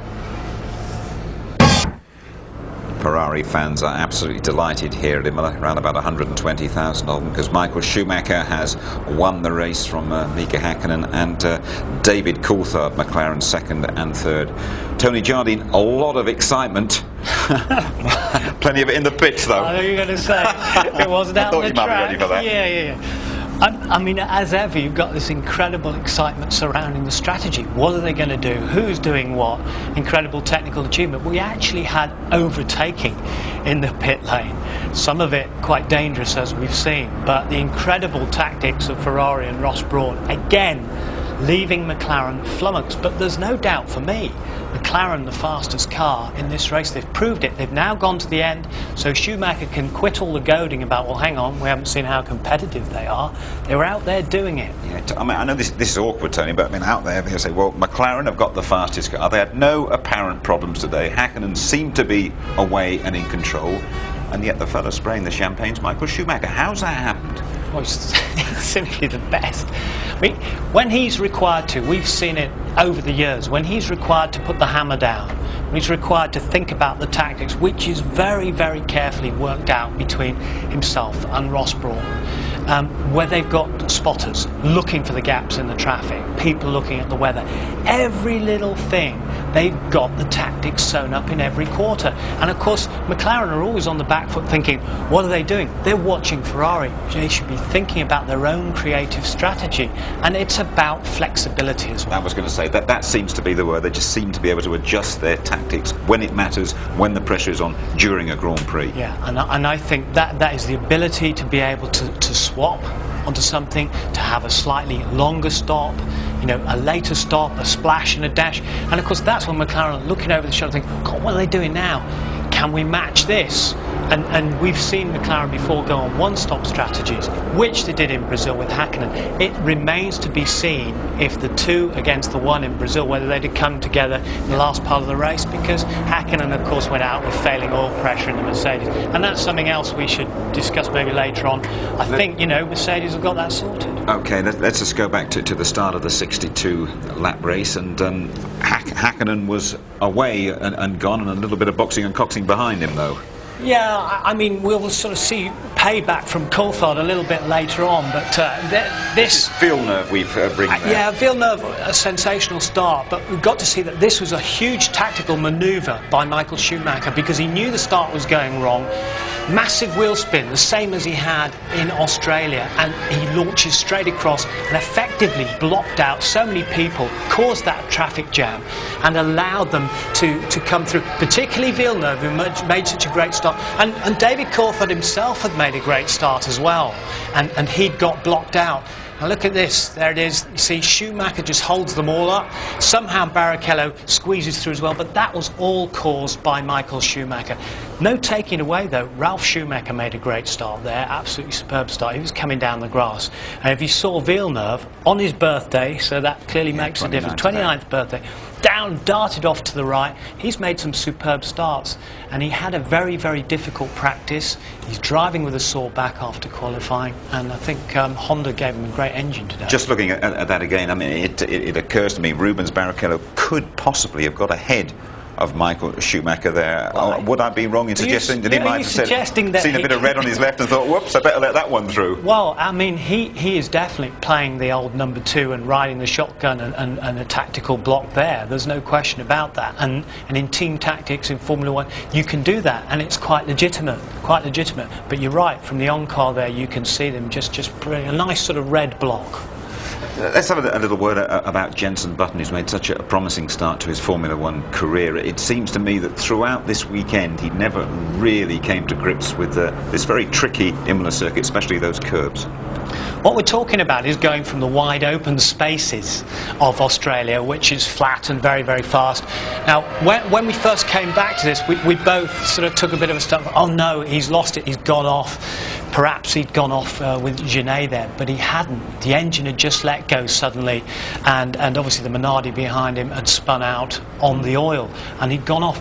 But that just shows the measure guy. He hasn't made any big mistakes apart from that practice crash in Australia, and this will do him good because he's still got this huge learning curve to go through, and he's going to go through some real troughs and some real highs. That graph is going to be very, very spiky in his Grand Prix career. So I would have thought if he'd had another good result in another way, that could have made him a little bit cockier, although I don't think he's the cocky sort. Absolutely. It's going to keep him honest. Is it unfair to blame him because of an engine failure here during the race anyway? Jaguar have had a few problems on their arrival in Formula 1. We thought this could be a better day for Eddie Irvine in particular. Had problems early on, didn't he?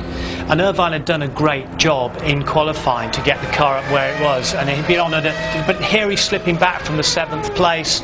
Some sort of mechanical problem or electrical problem, and Ralf Schumacher went through because he went into the pits, and Gary Anderson, who used to be the designer of the Jordan and then went to Stewart before it became a Jaguar, has told Louise that he switched something off. Well, that is something electronic clearly that was misfiring, and whatever gizmo that may have been, legal or not, supposed to be off by Silverstone. No, I didn't mean that. But I mean, at Silverstone, sorry Tony, that there will be huge support for Jaguar, for the British racing green of Jaguar at Silverstone next time out, and we shouldn't expect too much though, perhaps. No, but and that's what Jackie Stewart said about everything. You know, they are expecting a lot of us very early on in Jaguar's career, if you like, and he said perhaps we changed over to Jaguar a year too early, and those things. He said he's not here today, incidentally. He's up at a Formula 3 race at Croft supporting the Paul Stewart racing team up there, so it's interesting that he's not here.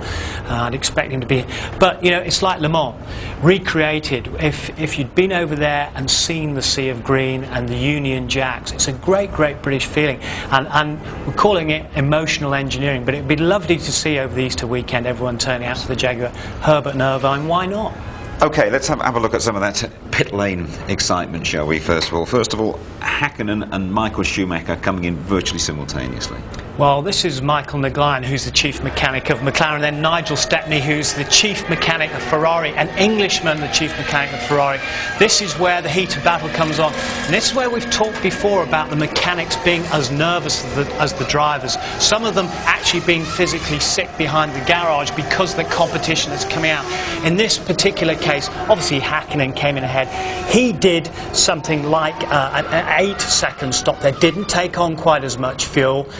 9.9 seconds there for Michael Schumacher. He took on that extra bit of fuel, so he was going to stay out later, and that was where part of the tactics came into play. But that's only part of it. The drivers got to be able to put it together, and who better than Michael Schumacher to do that? You have been part of those pit crews. Just give us some insight into the tension when you await a Schumacher or a Häkkinen. Well, I mean, in my case, I was waiting for the great Niki Lauda, and I can give you one instance at Monte Carlo where I was in charge of the whole jacking system for the car, whereas a hydraulic jack, we plugged it in and the car came up on automatic jacks. And as we've seen other guys do before, the guy would coming in from second place, be challenging for the lead, and one of the guys had a problem on the back. I thought he'd come off with a wheel gun, but it cross-threaded. I let the car come down, and as I looked, I could feel Lauda's eyes burning through his helmet into my skull. I think, oh my God, I've had it afterwards. So I had to bring the car back up. We lost something like about 10 seconds. He got so mad that he went out and then said, set the fastest race lap and got back into second place, and afterwards he came up But he hasn't forgotten about it, though, has he still brings it up, you know.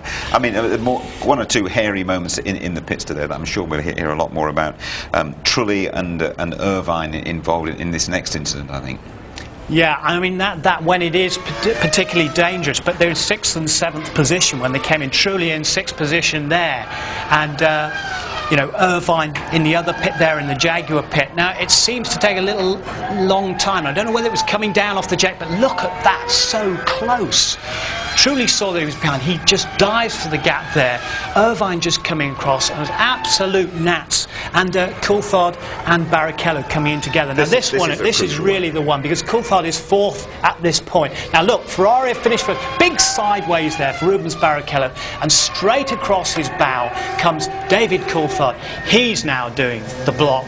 Inadvertently, I'm sure. He can't see through his mirrors from that point. He's just dropping the clutch, going for it and getting out.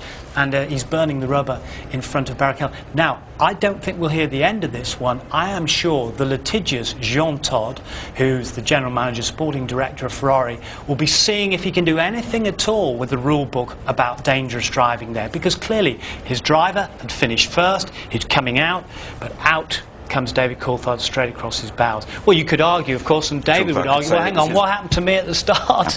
Absolutely. You know, Michael Schumacher just blazed right across us and took a diagonal trip at the start line, right across the bows of the rest of the field. Is that dangerous? So let's see what happens. You can't apportion blame in that incident, Tony, but are you deep down satisfied that pit lane safety is 100% with those sort of incidents? Yeah, I am pretty well, because you've got a step wall to the actual pit lane on the outside. Obviously, if the car was to spear onto the inside, it could be a different story. It is still far more dangerous in terms of refueling, and as we discussed in Australia, decoupling the hose under flow and the risk of spillage of fuel. That is more dangerous. We haven't had yet. This race was won and lost in that area, and an absolutely crucial pit stop for Michael Schumacher. What was it, just over 6 seconds, wasn't it? And after that, he was home free. Yeah, and this is where we saw about it. He comes in, and look at this, absolutely superb. Don't forget, one of the guys was run over this morning that you talked about when they were practicing these pit stops, and so much practice goes in. Nigel Stepney and his boys, out he goes. He needs a smaller amount of fuel, 6.2. He's got the hammer down. He's been putting in incredible laps. Where is Mika Hakkinen? There he is, just coming down the pit straight. McLaren hearts would have sunk there. Mika Hakkinen will take that very, very badly, because the guy's driven brilliantly. Hakkinen has been superb. Don't take it away from him, because you know, the guy crashed here last year, and he's conquered the jinx of this place. He's never gone well here, particularly well, and he's been destroyed by Ferrari and Michael Schumacher and the tactics. Well, he's never won here, Mika Hakkinen, and the McLaren body language after the race really told everything. But you can hear what Mika Hakkinen, David Coulthard and Michael Schumacher think about the San Marino Grand Prix when you rejoin us in a few minutes' time. Coulthard. Michael, congratulations, your 3rd win in 3 races. A great result, but not the best of starts. Perhaps you can talk us through those first few yards. Yeah, it's well, exciting. It was one of the worst ones, probably similar to Suzuka last year. I actually have to find out what happened. I don't know myself. I went straight to wheel spin, so massive that it was gone to start. I was lucky that nobody went by except Mika, so I could drive my race. Now, you actually won the race in those 4 laps that you stayed out longer than Mika at the end of the 2nd stint. Was that always going to happen, or was that one of your strategy changes?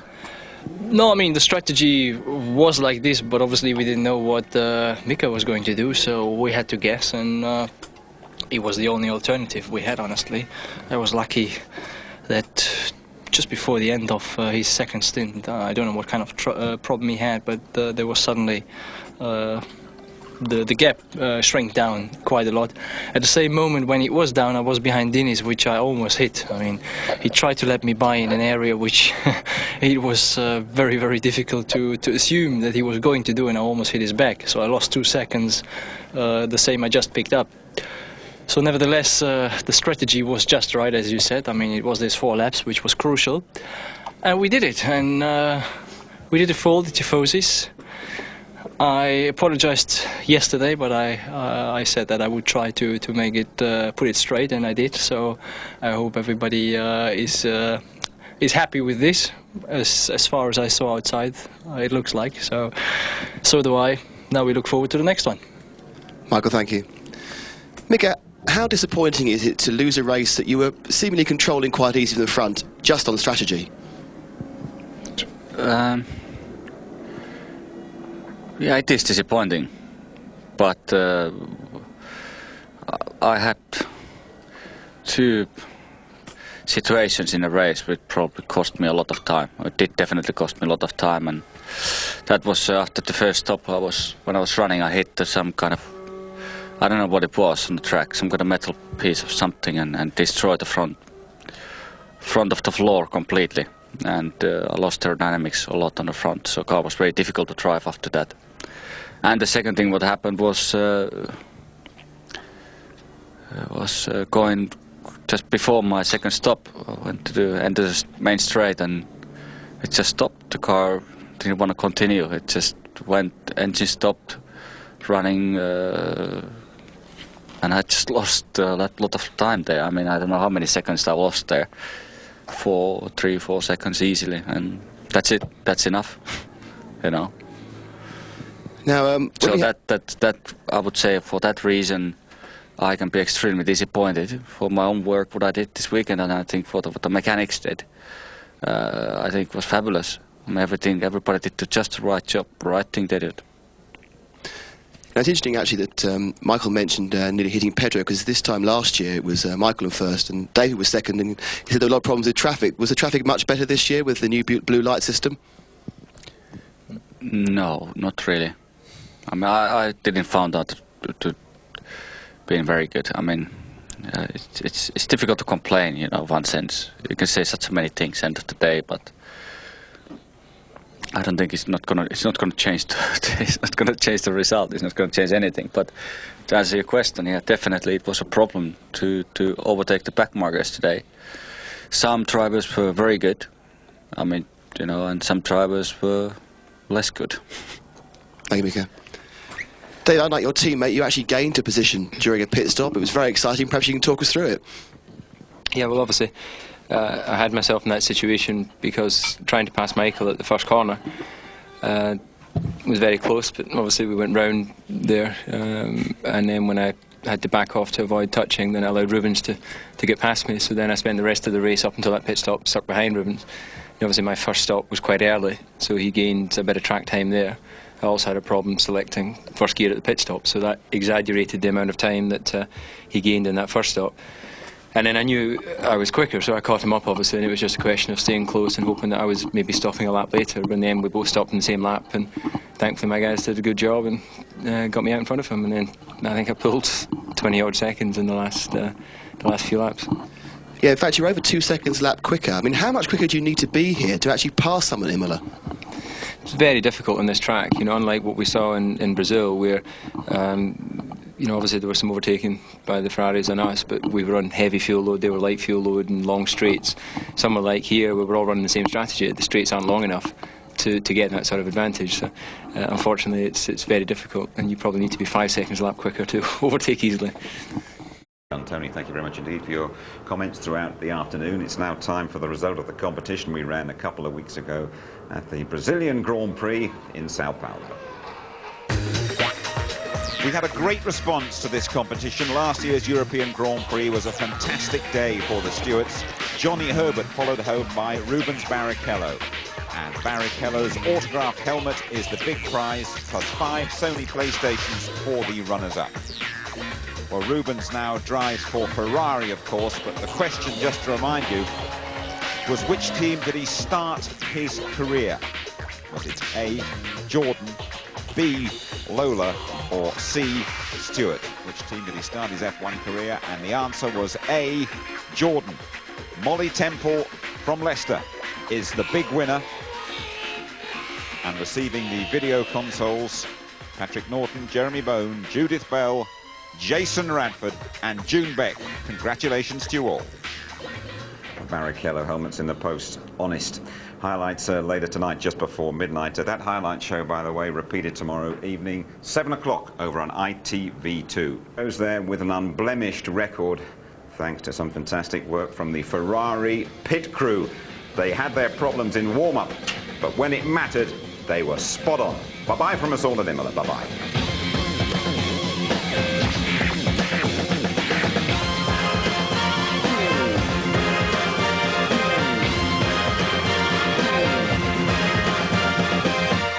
Three out of three.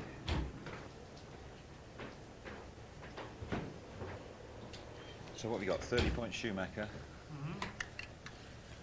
Who's next? I should be able to work it out. Back, eh?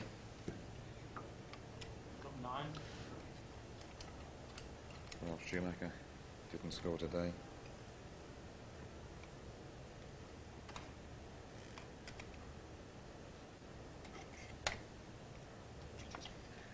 But Häkkinen's off the mark. Yeah, on 6, yeah, is he? Yeah. But Häkkinen's off. Doesn't matter, but Häkkinen's off and running it. Who's behind him, mate? Villeneuve's on 5.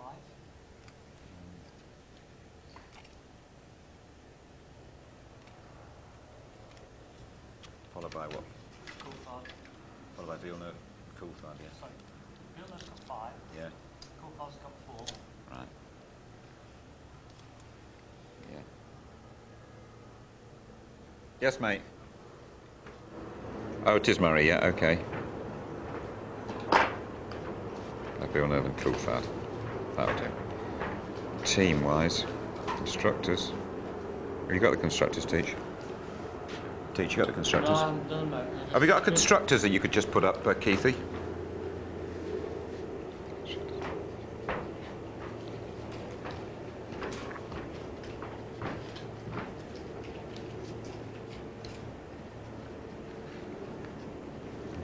Have you got constructors, Keith? All right, well done.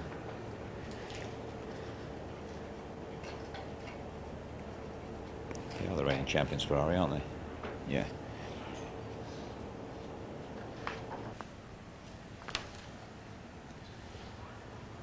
Yeah, I'm listening. Okay. Okay. Uh-huh. Oh, I'm in trouble. Not like Gary Anderson on a few points. What did you say? Gizmos. We were talking about gizmos.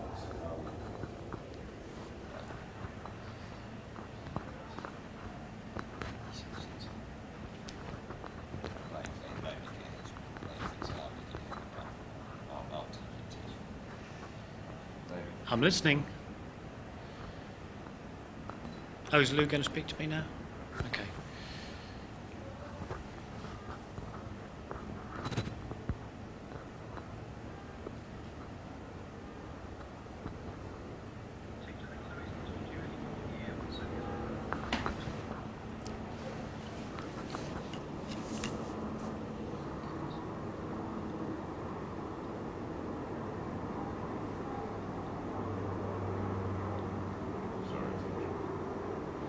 Oh yeah, can do. No, put the cans back on now. Sorry about that. Hang on, Tick, let me just walk out the press office.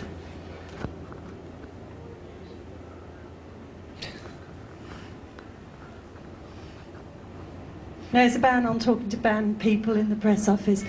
Teacher, I've just been collared by Gary, who's had Jackie on the phone from the UK. Apparently, you were talking in the studio before the race. Or two things, basically. You were talking in the studio before the race about flaws? No. No? Or something, something technical that we were talking about before the race? Oh, yeah. Which he felt that we got wrong. Right. So that's the first thing, and he suggested that you come along and have a chat with him, sit down with him, and he'll go through it all with you. Right. Yeah. The second thing was the comments that were made afterwards about the bit on the engine, or switching off something on the engine. Yeah. Which Irvine explained basically what the problem was Eddie had a calibration with the engine, or trying to calibrate the engine, actually accidentally hit the pit lane limiter. Right. So it was that they had to turn off when he came in. But Gary's just worried that because of all the controversy flying around about one team was cheating last year, just all the general brouhaha, he's worried that it might reflect what what I said might reflect badly on him, and is just keen to make sure that it's explained thoroughly that they weren't doing anything illegal and blah blah blah.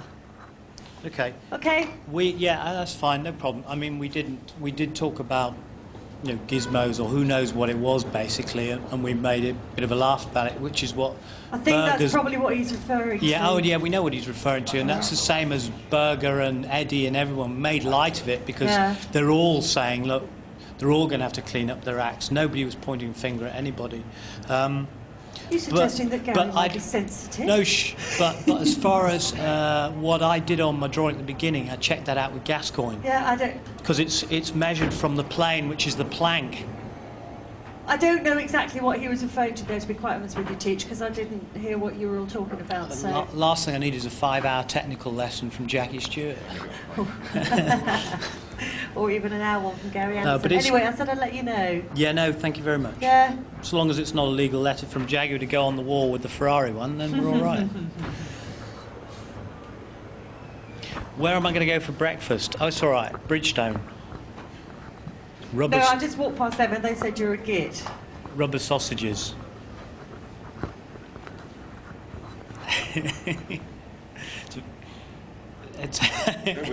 Oh, your voice is getting better, isn't it?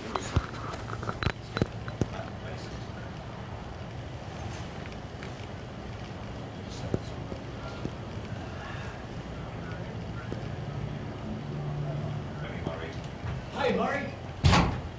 Hi. How are you? I'm all right. Not bad, eh?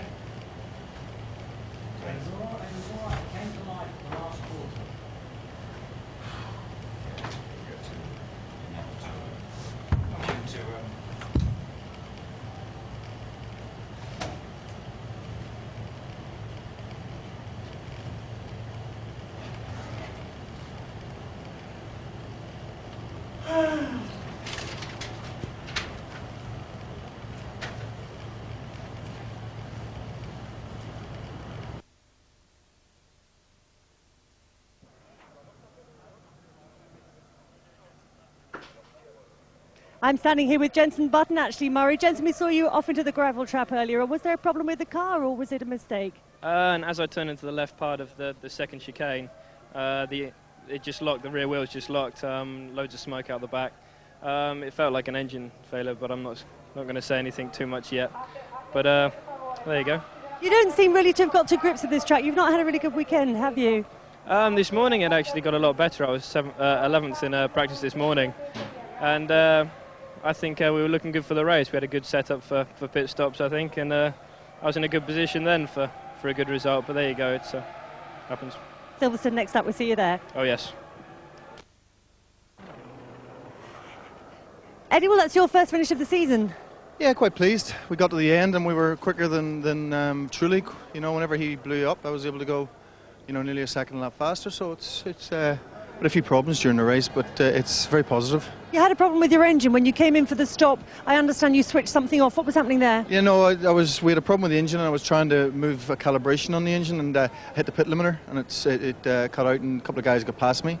But all in all, I think it was very positive. Thanks.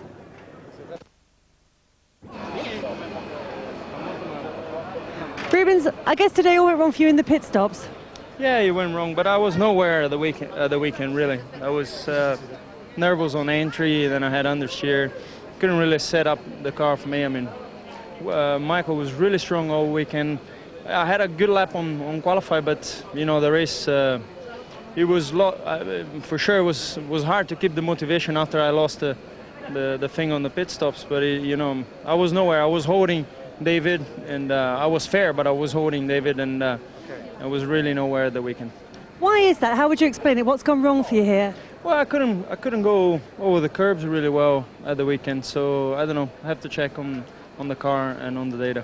About that pit stop, that was a very, very close in the pit lane, wasn't it? Yeah, it was very close. I mean, if the pit stop was, if the garage was a little bit wider, you know, if the exit was a little bit wider, I could have made it. But I mean, this, he just exited right in front of me. I could have touched him. So really, unfortunately. But what's your view on that? It's a potentially very dangerous situation. Do you think something should be done about it? Well, I should go back and see on TV, but sure, we should do something. It was, if I wanted, I could have crashed it. So I was right in the middle of his car, but there was nothing to be done.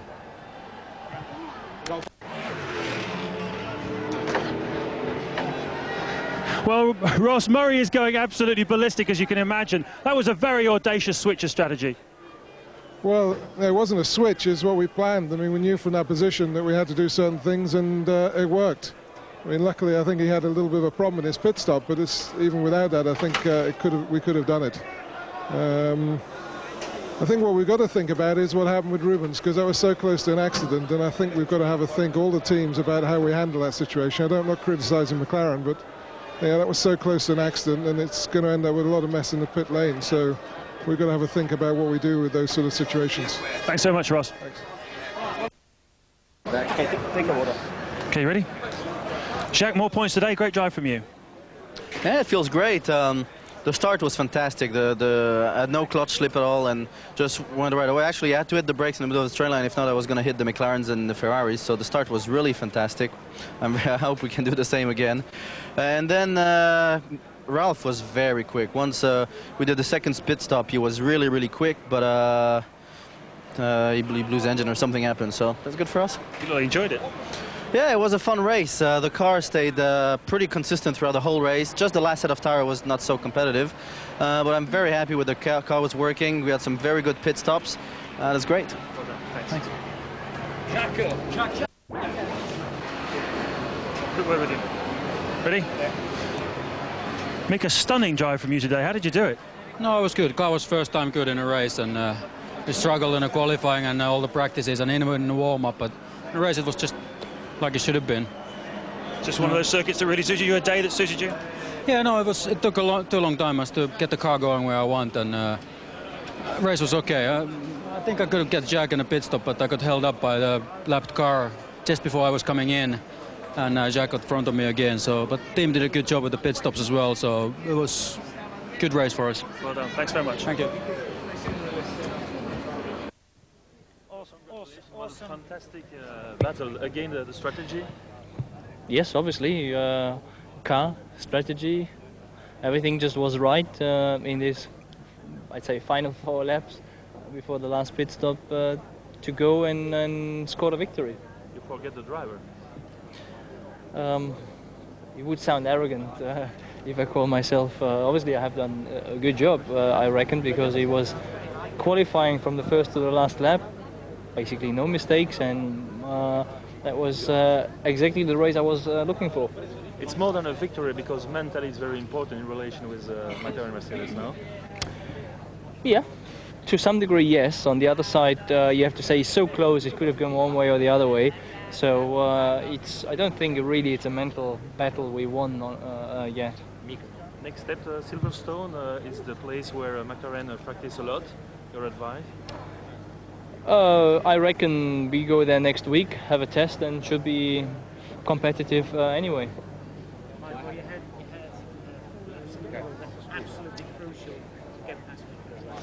Yeah, I mean, that is what strategy counts for. We were behind all the time, and we couldn't do anything at the time.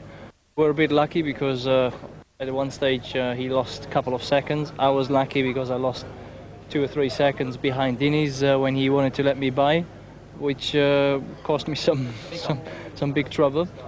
And all in all, as you said, the 4 laps were the crucial period, and we done it. It's nice, but it's not over. Michael, that's 3 wins in a row, but was this the best so far? Certainly, no doubt, because he was fighting from the beginning to the end, the McLaren in the race, not retiring. And that was certainly a big pleasure, them being here in Italy, in our home country. What do you want more? Okay, Mika, disappointing to lose a race on strategy like that. Did you watch the race? Yes, you lost Good. the race on Did you watch the race? Yes. Yeah. Okay.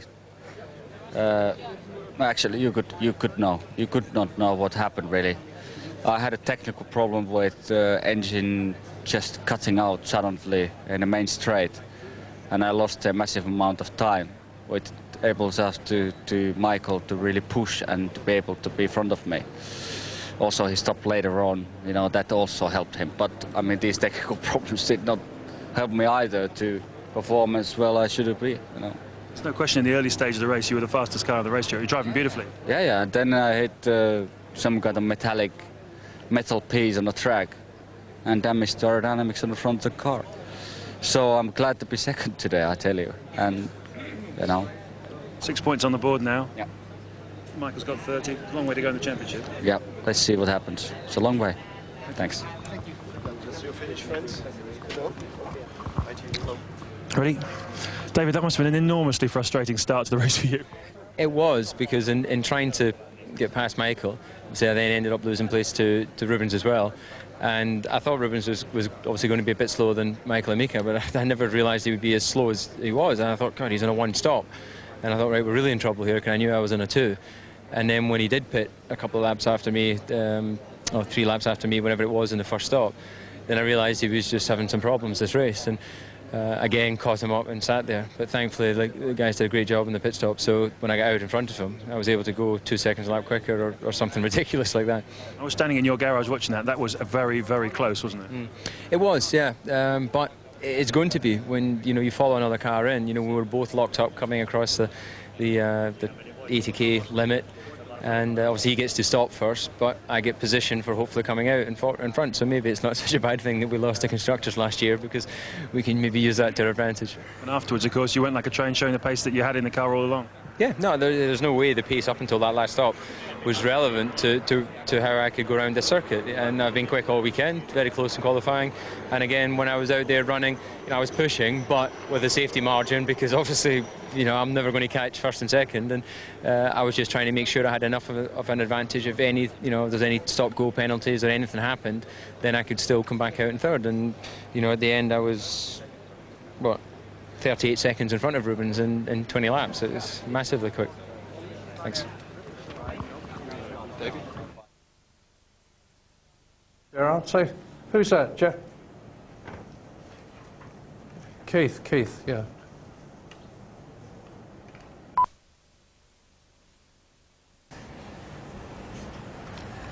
It's a nice blue shirt, Mr. Walker. Yeah, it's great, isn't it?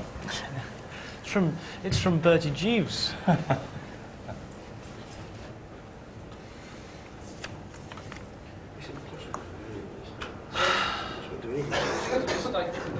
Why? There's a coffee stable.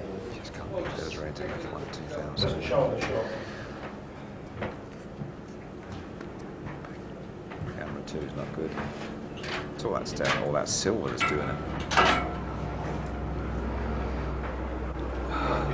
Let's get Noah's Ark.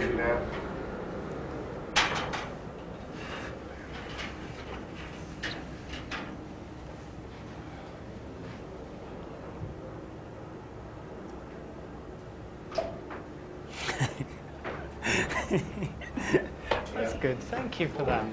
Thank you for that line. Murray, could I just move you in 4 inches? As they say in the trade.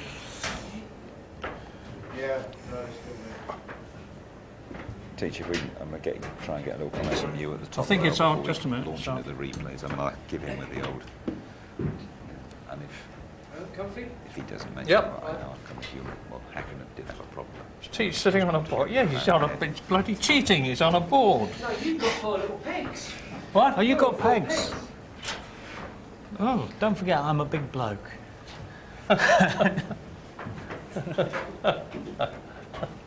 Hey, we're going to have fun, Murray. Murray, welcome, by the way. What do you think What do you think about Sharp Set?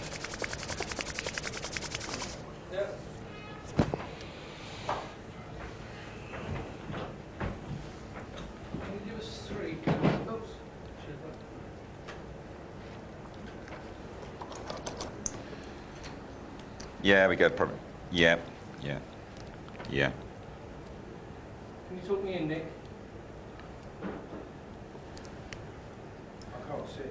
Where's he saying? Down on the right. Hold on.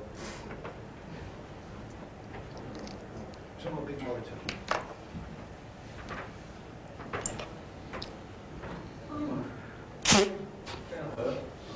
No, other way. Hold on, you're right. You want Jim higher in frame, what's that? The other way. Now, now, higher towards Jim. More. Oh, that's it. Just a touch more. Just let me knock it off and then I'll do this on the... That's it. Yeah. Yeah? See this look. Hold on. Yeah, he's not. He's going to go for this shot more. It's just a sort of safety. So. See. I'll just drop it down. Because that's unusual. Tony or Nick? Okay, forget it, Tony. It's too unreliable. We'll use one. We'll use one. Forget it. There's a thunderstorm going on that one. All brilliant people are left-handed.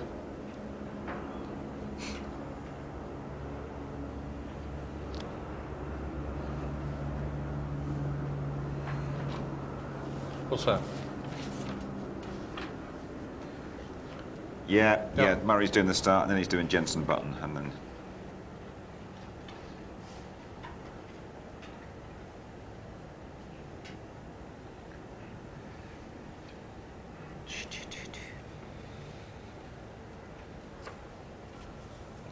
Who's he going to stop?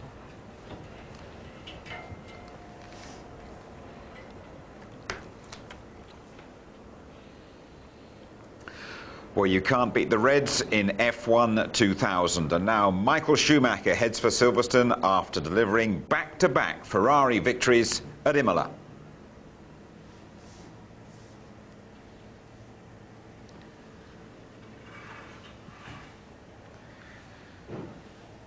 And so treble top for Schumacher. His teammate Barrichello is next, 21 points behind. Then Fisichella still on 8. Ralf Schumacher didn't score today, but Häkkinen's off and running, followed by Villeneuve, and behind him Coulthard.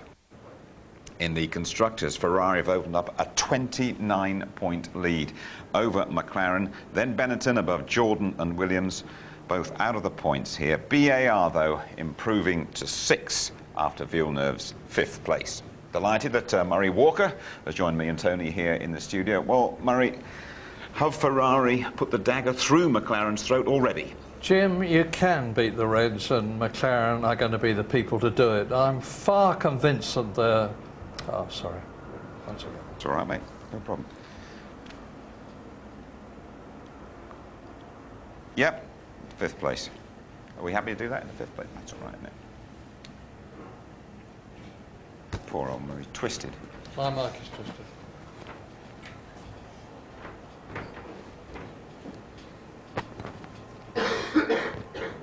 Is Chris, he's okay with that, yeah?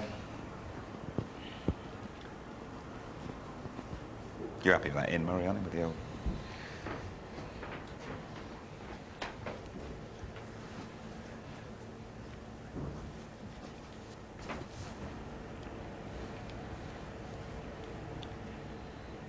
Tomato growers, teach. I'm still looking for the tomato growers. We've nearly got through the weekend without mentioning the tomato growers. No, I'll leave that one.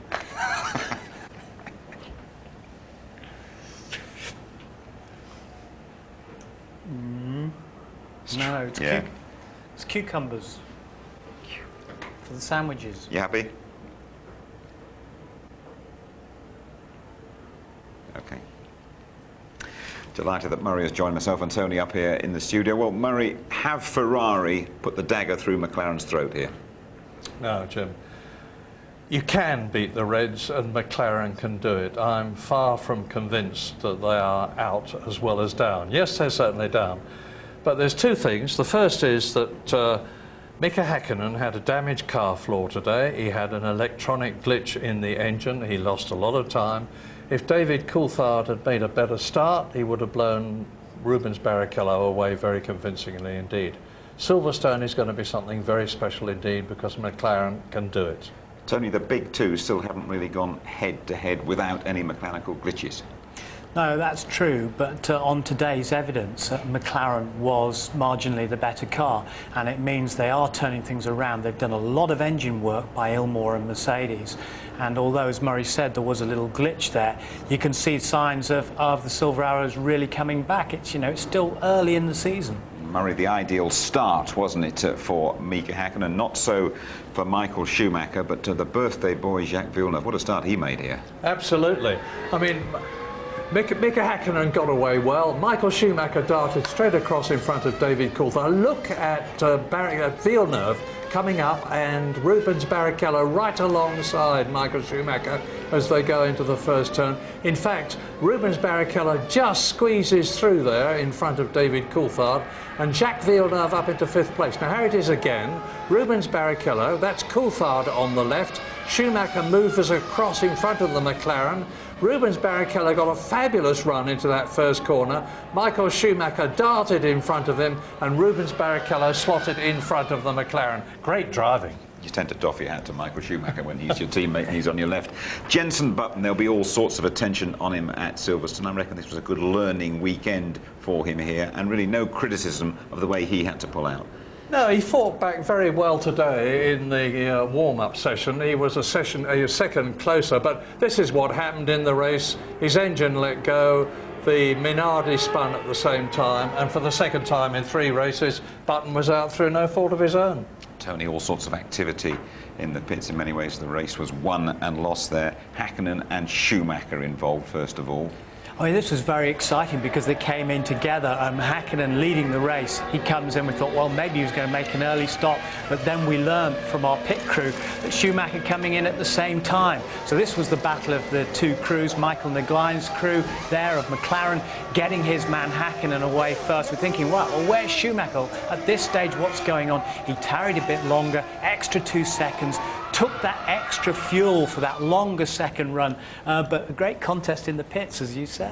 Lots of controversy after the race about this one. I mean, the moment that you will remember above all, I think, Coulthard and Rubens Barrichello. Yeah, because it was dramatic, because it was dangerous, and we were looking at Coulthard coming into 4th place, and behind him in comes Rubens Barrichello. Great job again by the McLaren boys from Woking, and they're just getting ready. And Rubens gets a big sideways on. Out comes Coulthard right across the face of Rubens Barrichello. Rubens having to brake very heavily, but Coulthard didn't really know he was there. He was just going for it. He can't see through the mirrors. He can't turn his head around from the shoulder with all the padding on the side, but nonetheless, a dangerous incident. Yeah. Then that lightning pit stop for Michael Schumacher. Yeah, I mean, that was great because he had to make a shorter stop. Here he was coming in 4 laps after Mika Häkkinen had come in. He stayed out, he put the hammer down. Let's not forget, he put in a brilliant in-lap in the 27s there, and 6.3, smaller amount of fuel coming out the end. And I'm sure, Murray, going back through this now, we were looking, where was Häkkinen? We didn't know at this time that he'd had the little glitch with the engine or the damage to the floor. But the combination of the tactics, the combination of the superb driving by Michael Schumacher has put McLaren back down again into the glums. Tony, thank you very much indeed. Now then, Murray, Silverstone at Easter weekend. How are you relishing that? Well, let's assume the weather's going to be all right, and it can be. I've been there for some wonderful meetings in April.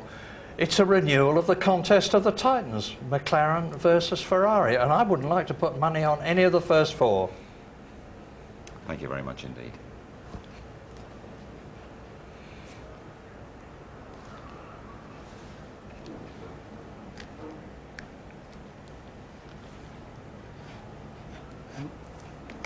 Murray and I are happy. Well then, Murray. So your private jet awaits. Well then, Tichy, thanks you a lot. Thanks, Murray, for coming up. I'm staying. Do you mind if I stay quietly here, scribbling? Hey? Do you mind if I stay quietly? No, you can stay there. No, it's not a problem. Tichy loves this studio so much he wants to stay. Yeah, finished.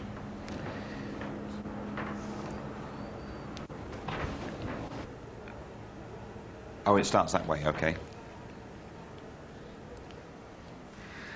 And so here's your complete San Marino rundown. Michael Schumacher delivers for the Ferrari hordes, the Tifosi. Häkkinen can't win at Imola, but he did have the fastest lap late on. Coulthard third after spending most of the race staring at Barrichello's exhaust. Villeneuve again scoring for BAR. Salo's first point for Sauber, and he's kept it. Irvine seventh, that's Jaguar's first finish. Then Deniz in the second Sauber. Wurz ninth.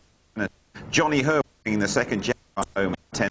Then Fisichella out of the points for the first time. Zonta in the second, BAR. Mazzacani's Minardi 2 laps behind. Verstappen's Arrows 3 laps adrift. Trulli had gearbox trouble, but he completed 58 laps. He's the last official finisher. De La Rosa, he crashed after gear selection problems. Ralf Schumacher's fuel pump failed. Alace's hydraulics went. Heidfeldt's battery failed.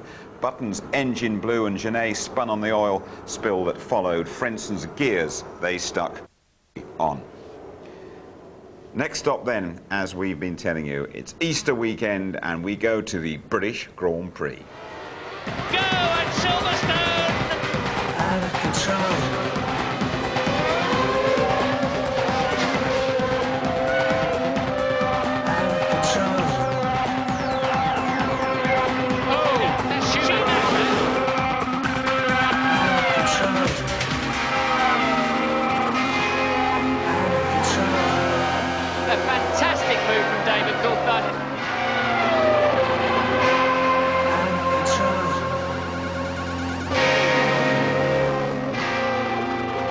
Extensive programming for you throughout the weekend. A Good Friday special to get you all in the mood. 4:15 on the Friday, qualifying from 12:30 on the Saturday. Nigel Mansell will join us for that. Then Tony presents a Grand Prix theme night, special look behind the scenes at Jaguar. 8 o'clock that on ITV2 on the Saturday night. And the race live from 12 o'clock on the Sunday. The British Grand Prix starts at 1.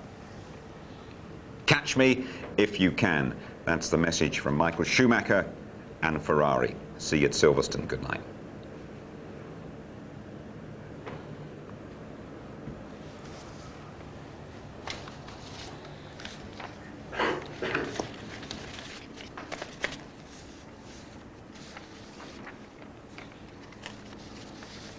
You did let me blunder on that. I don't know if you want to have another go at that or... Okay.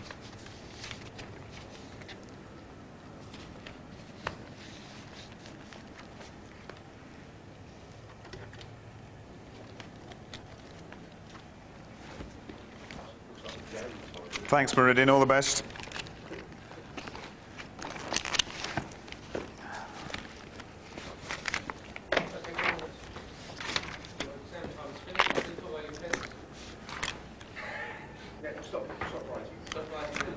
Just the last question, sir. That's the question, sir. Just finishing.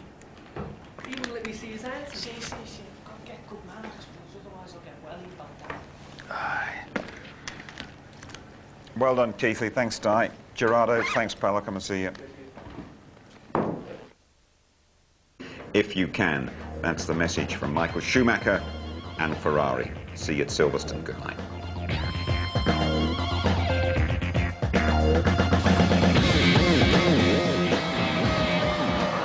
That's it, away they go. Good one, Häkkinen. Good one, Schumacher.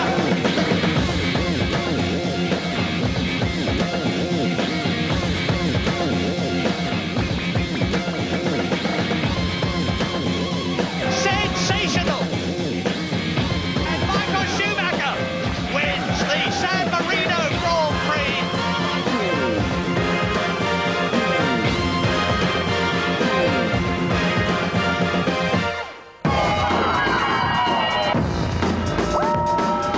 F1 on ITV in association with Texaco.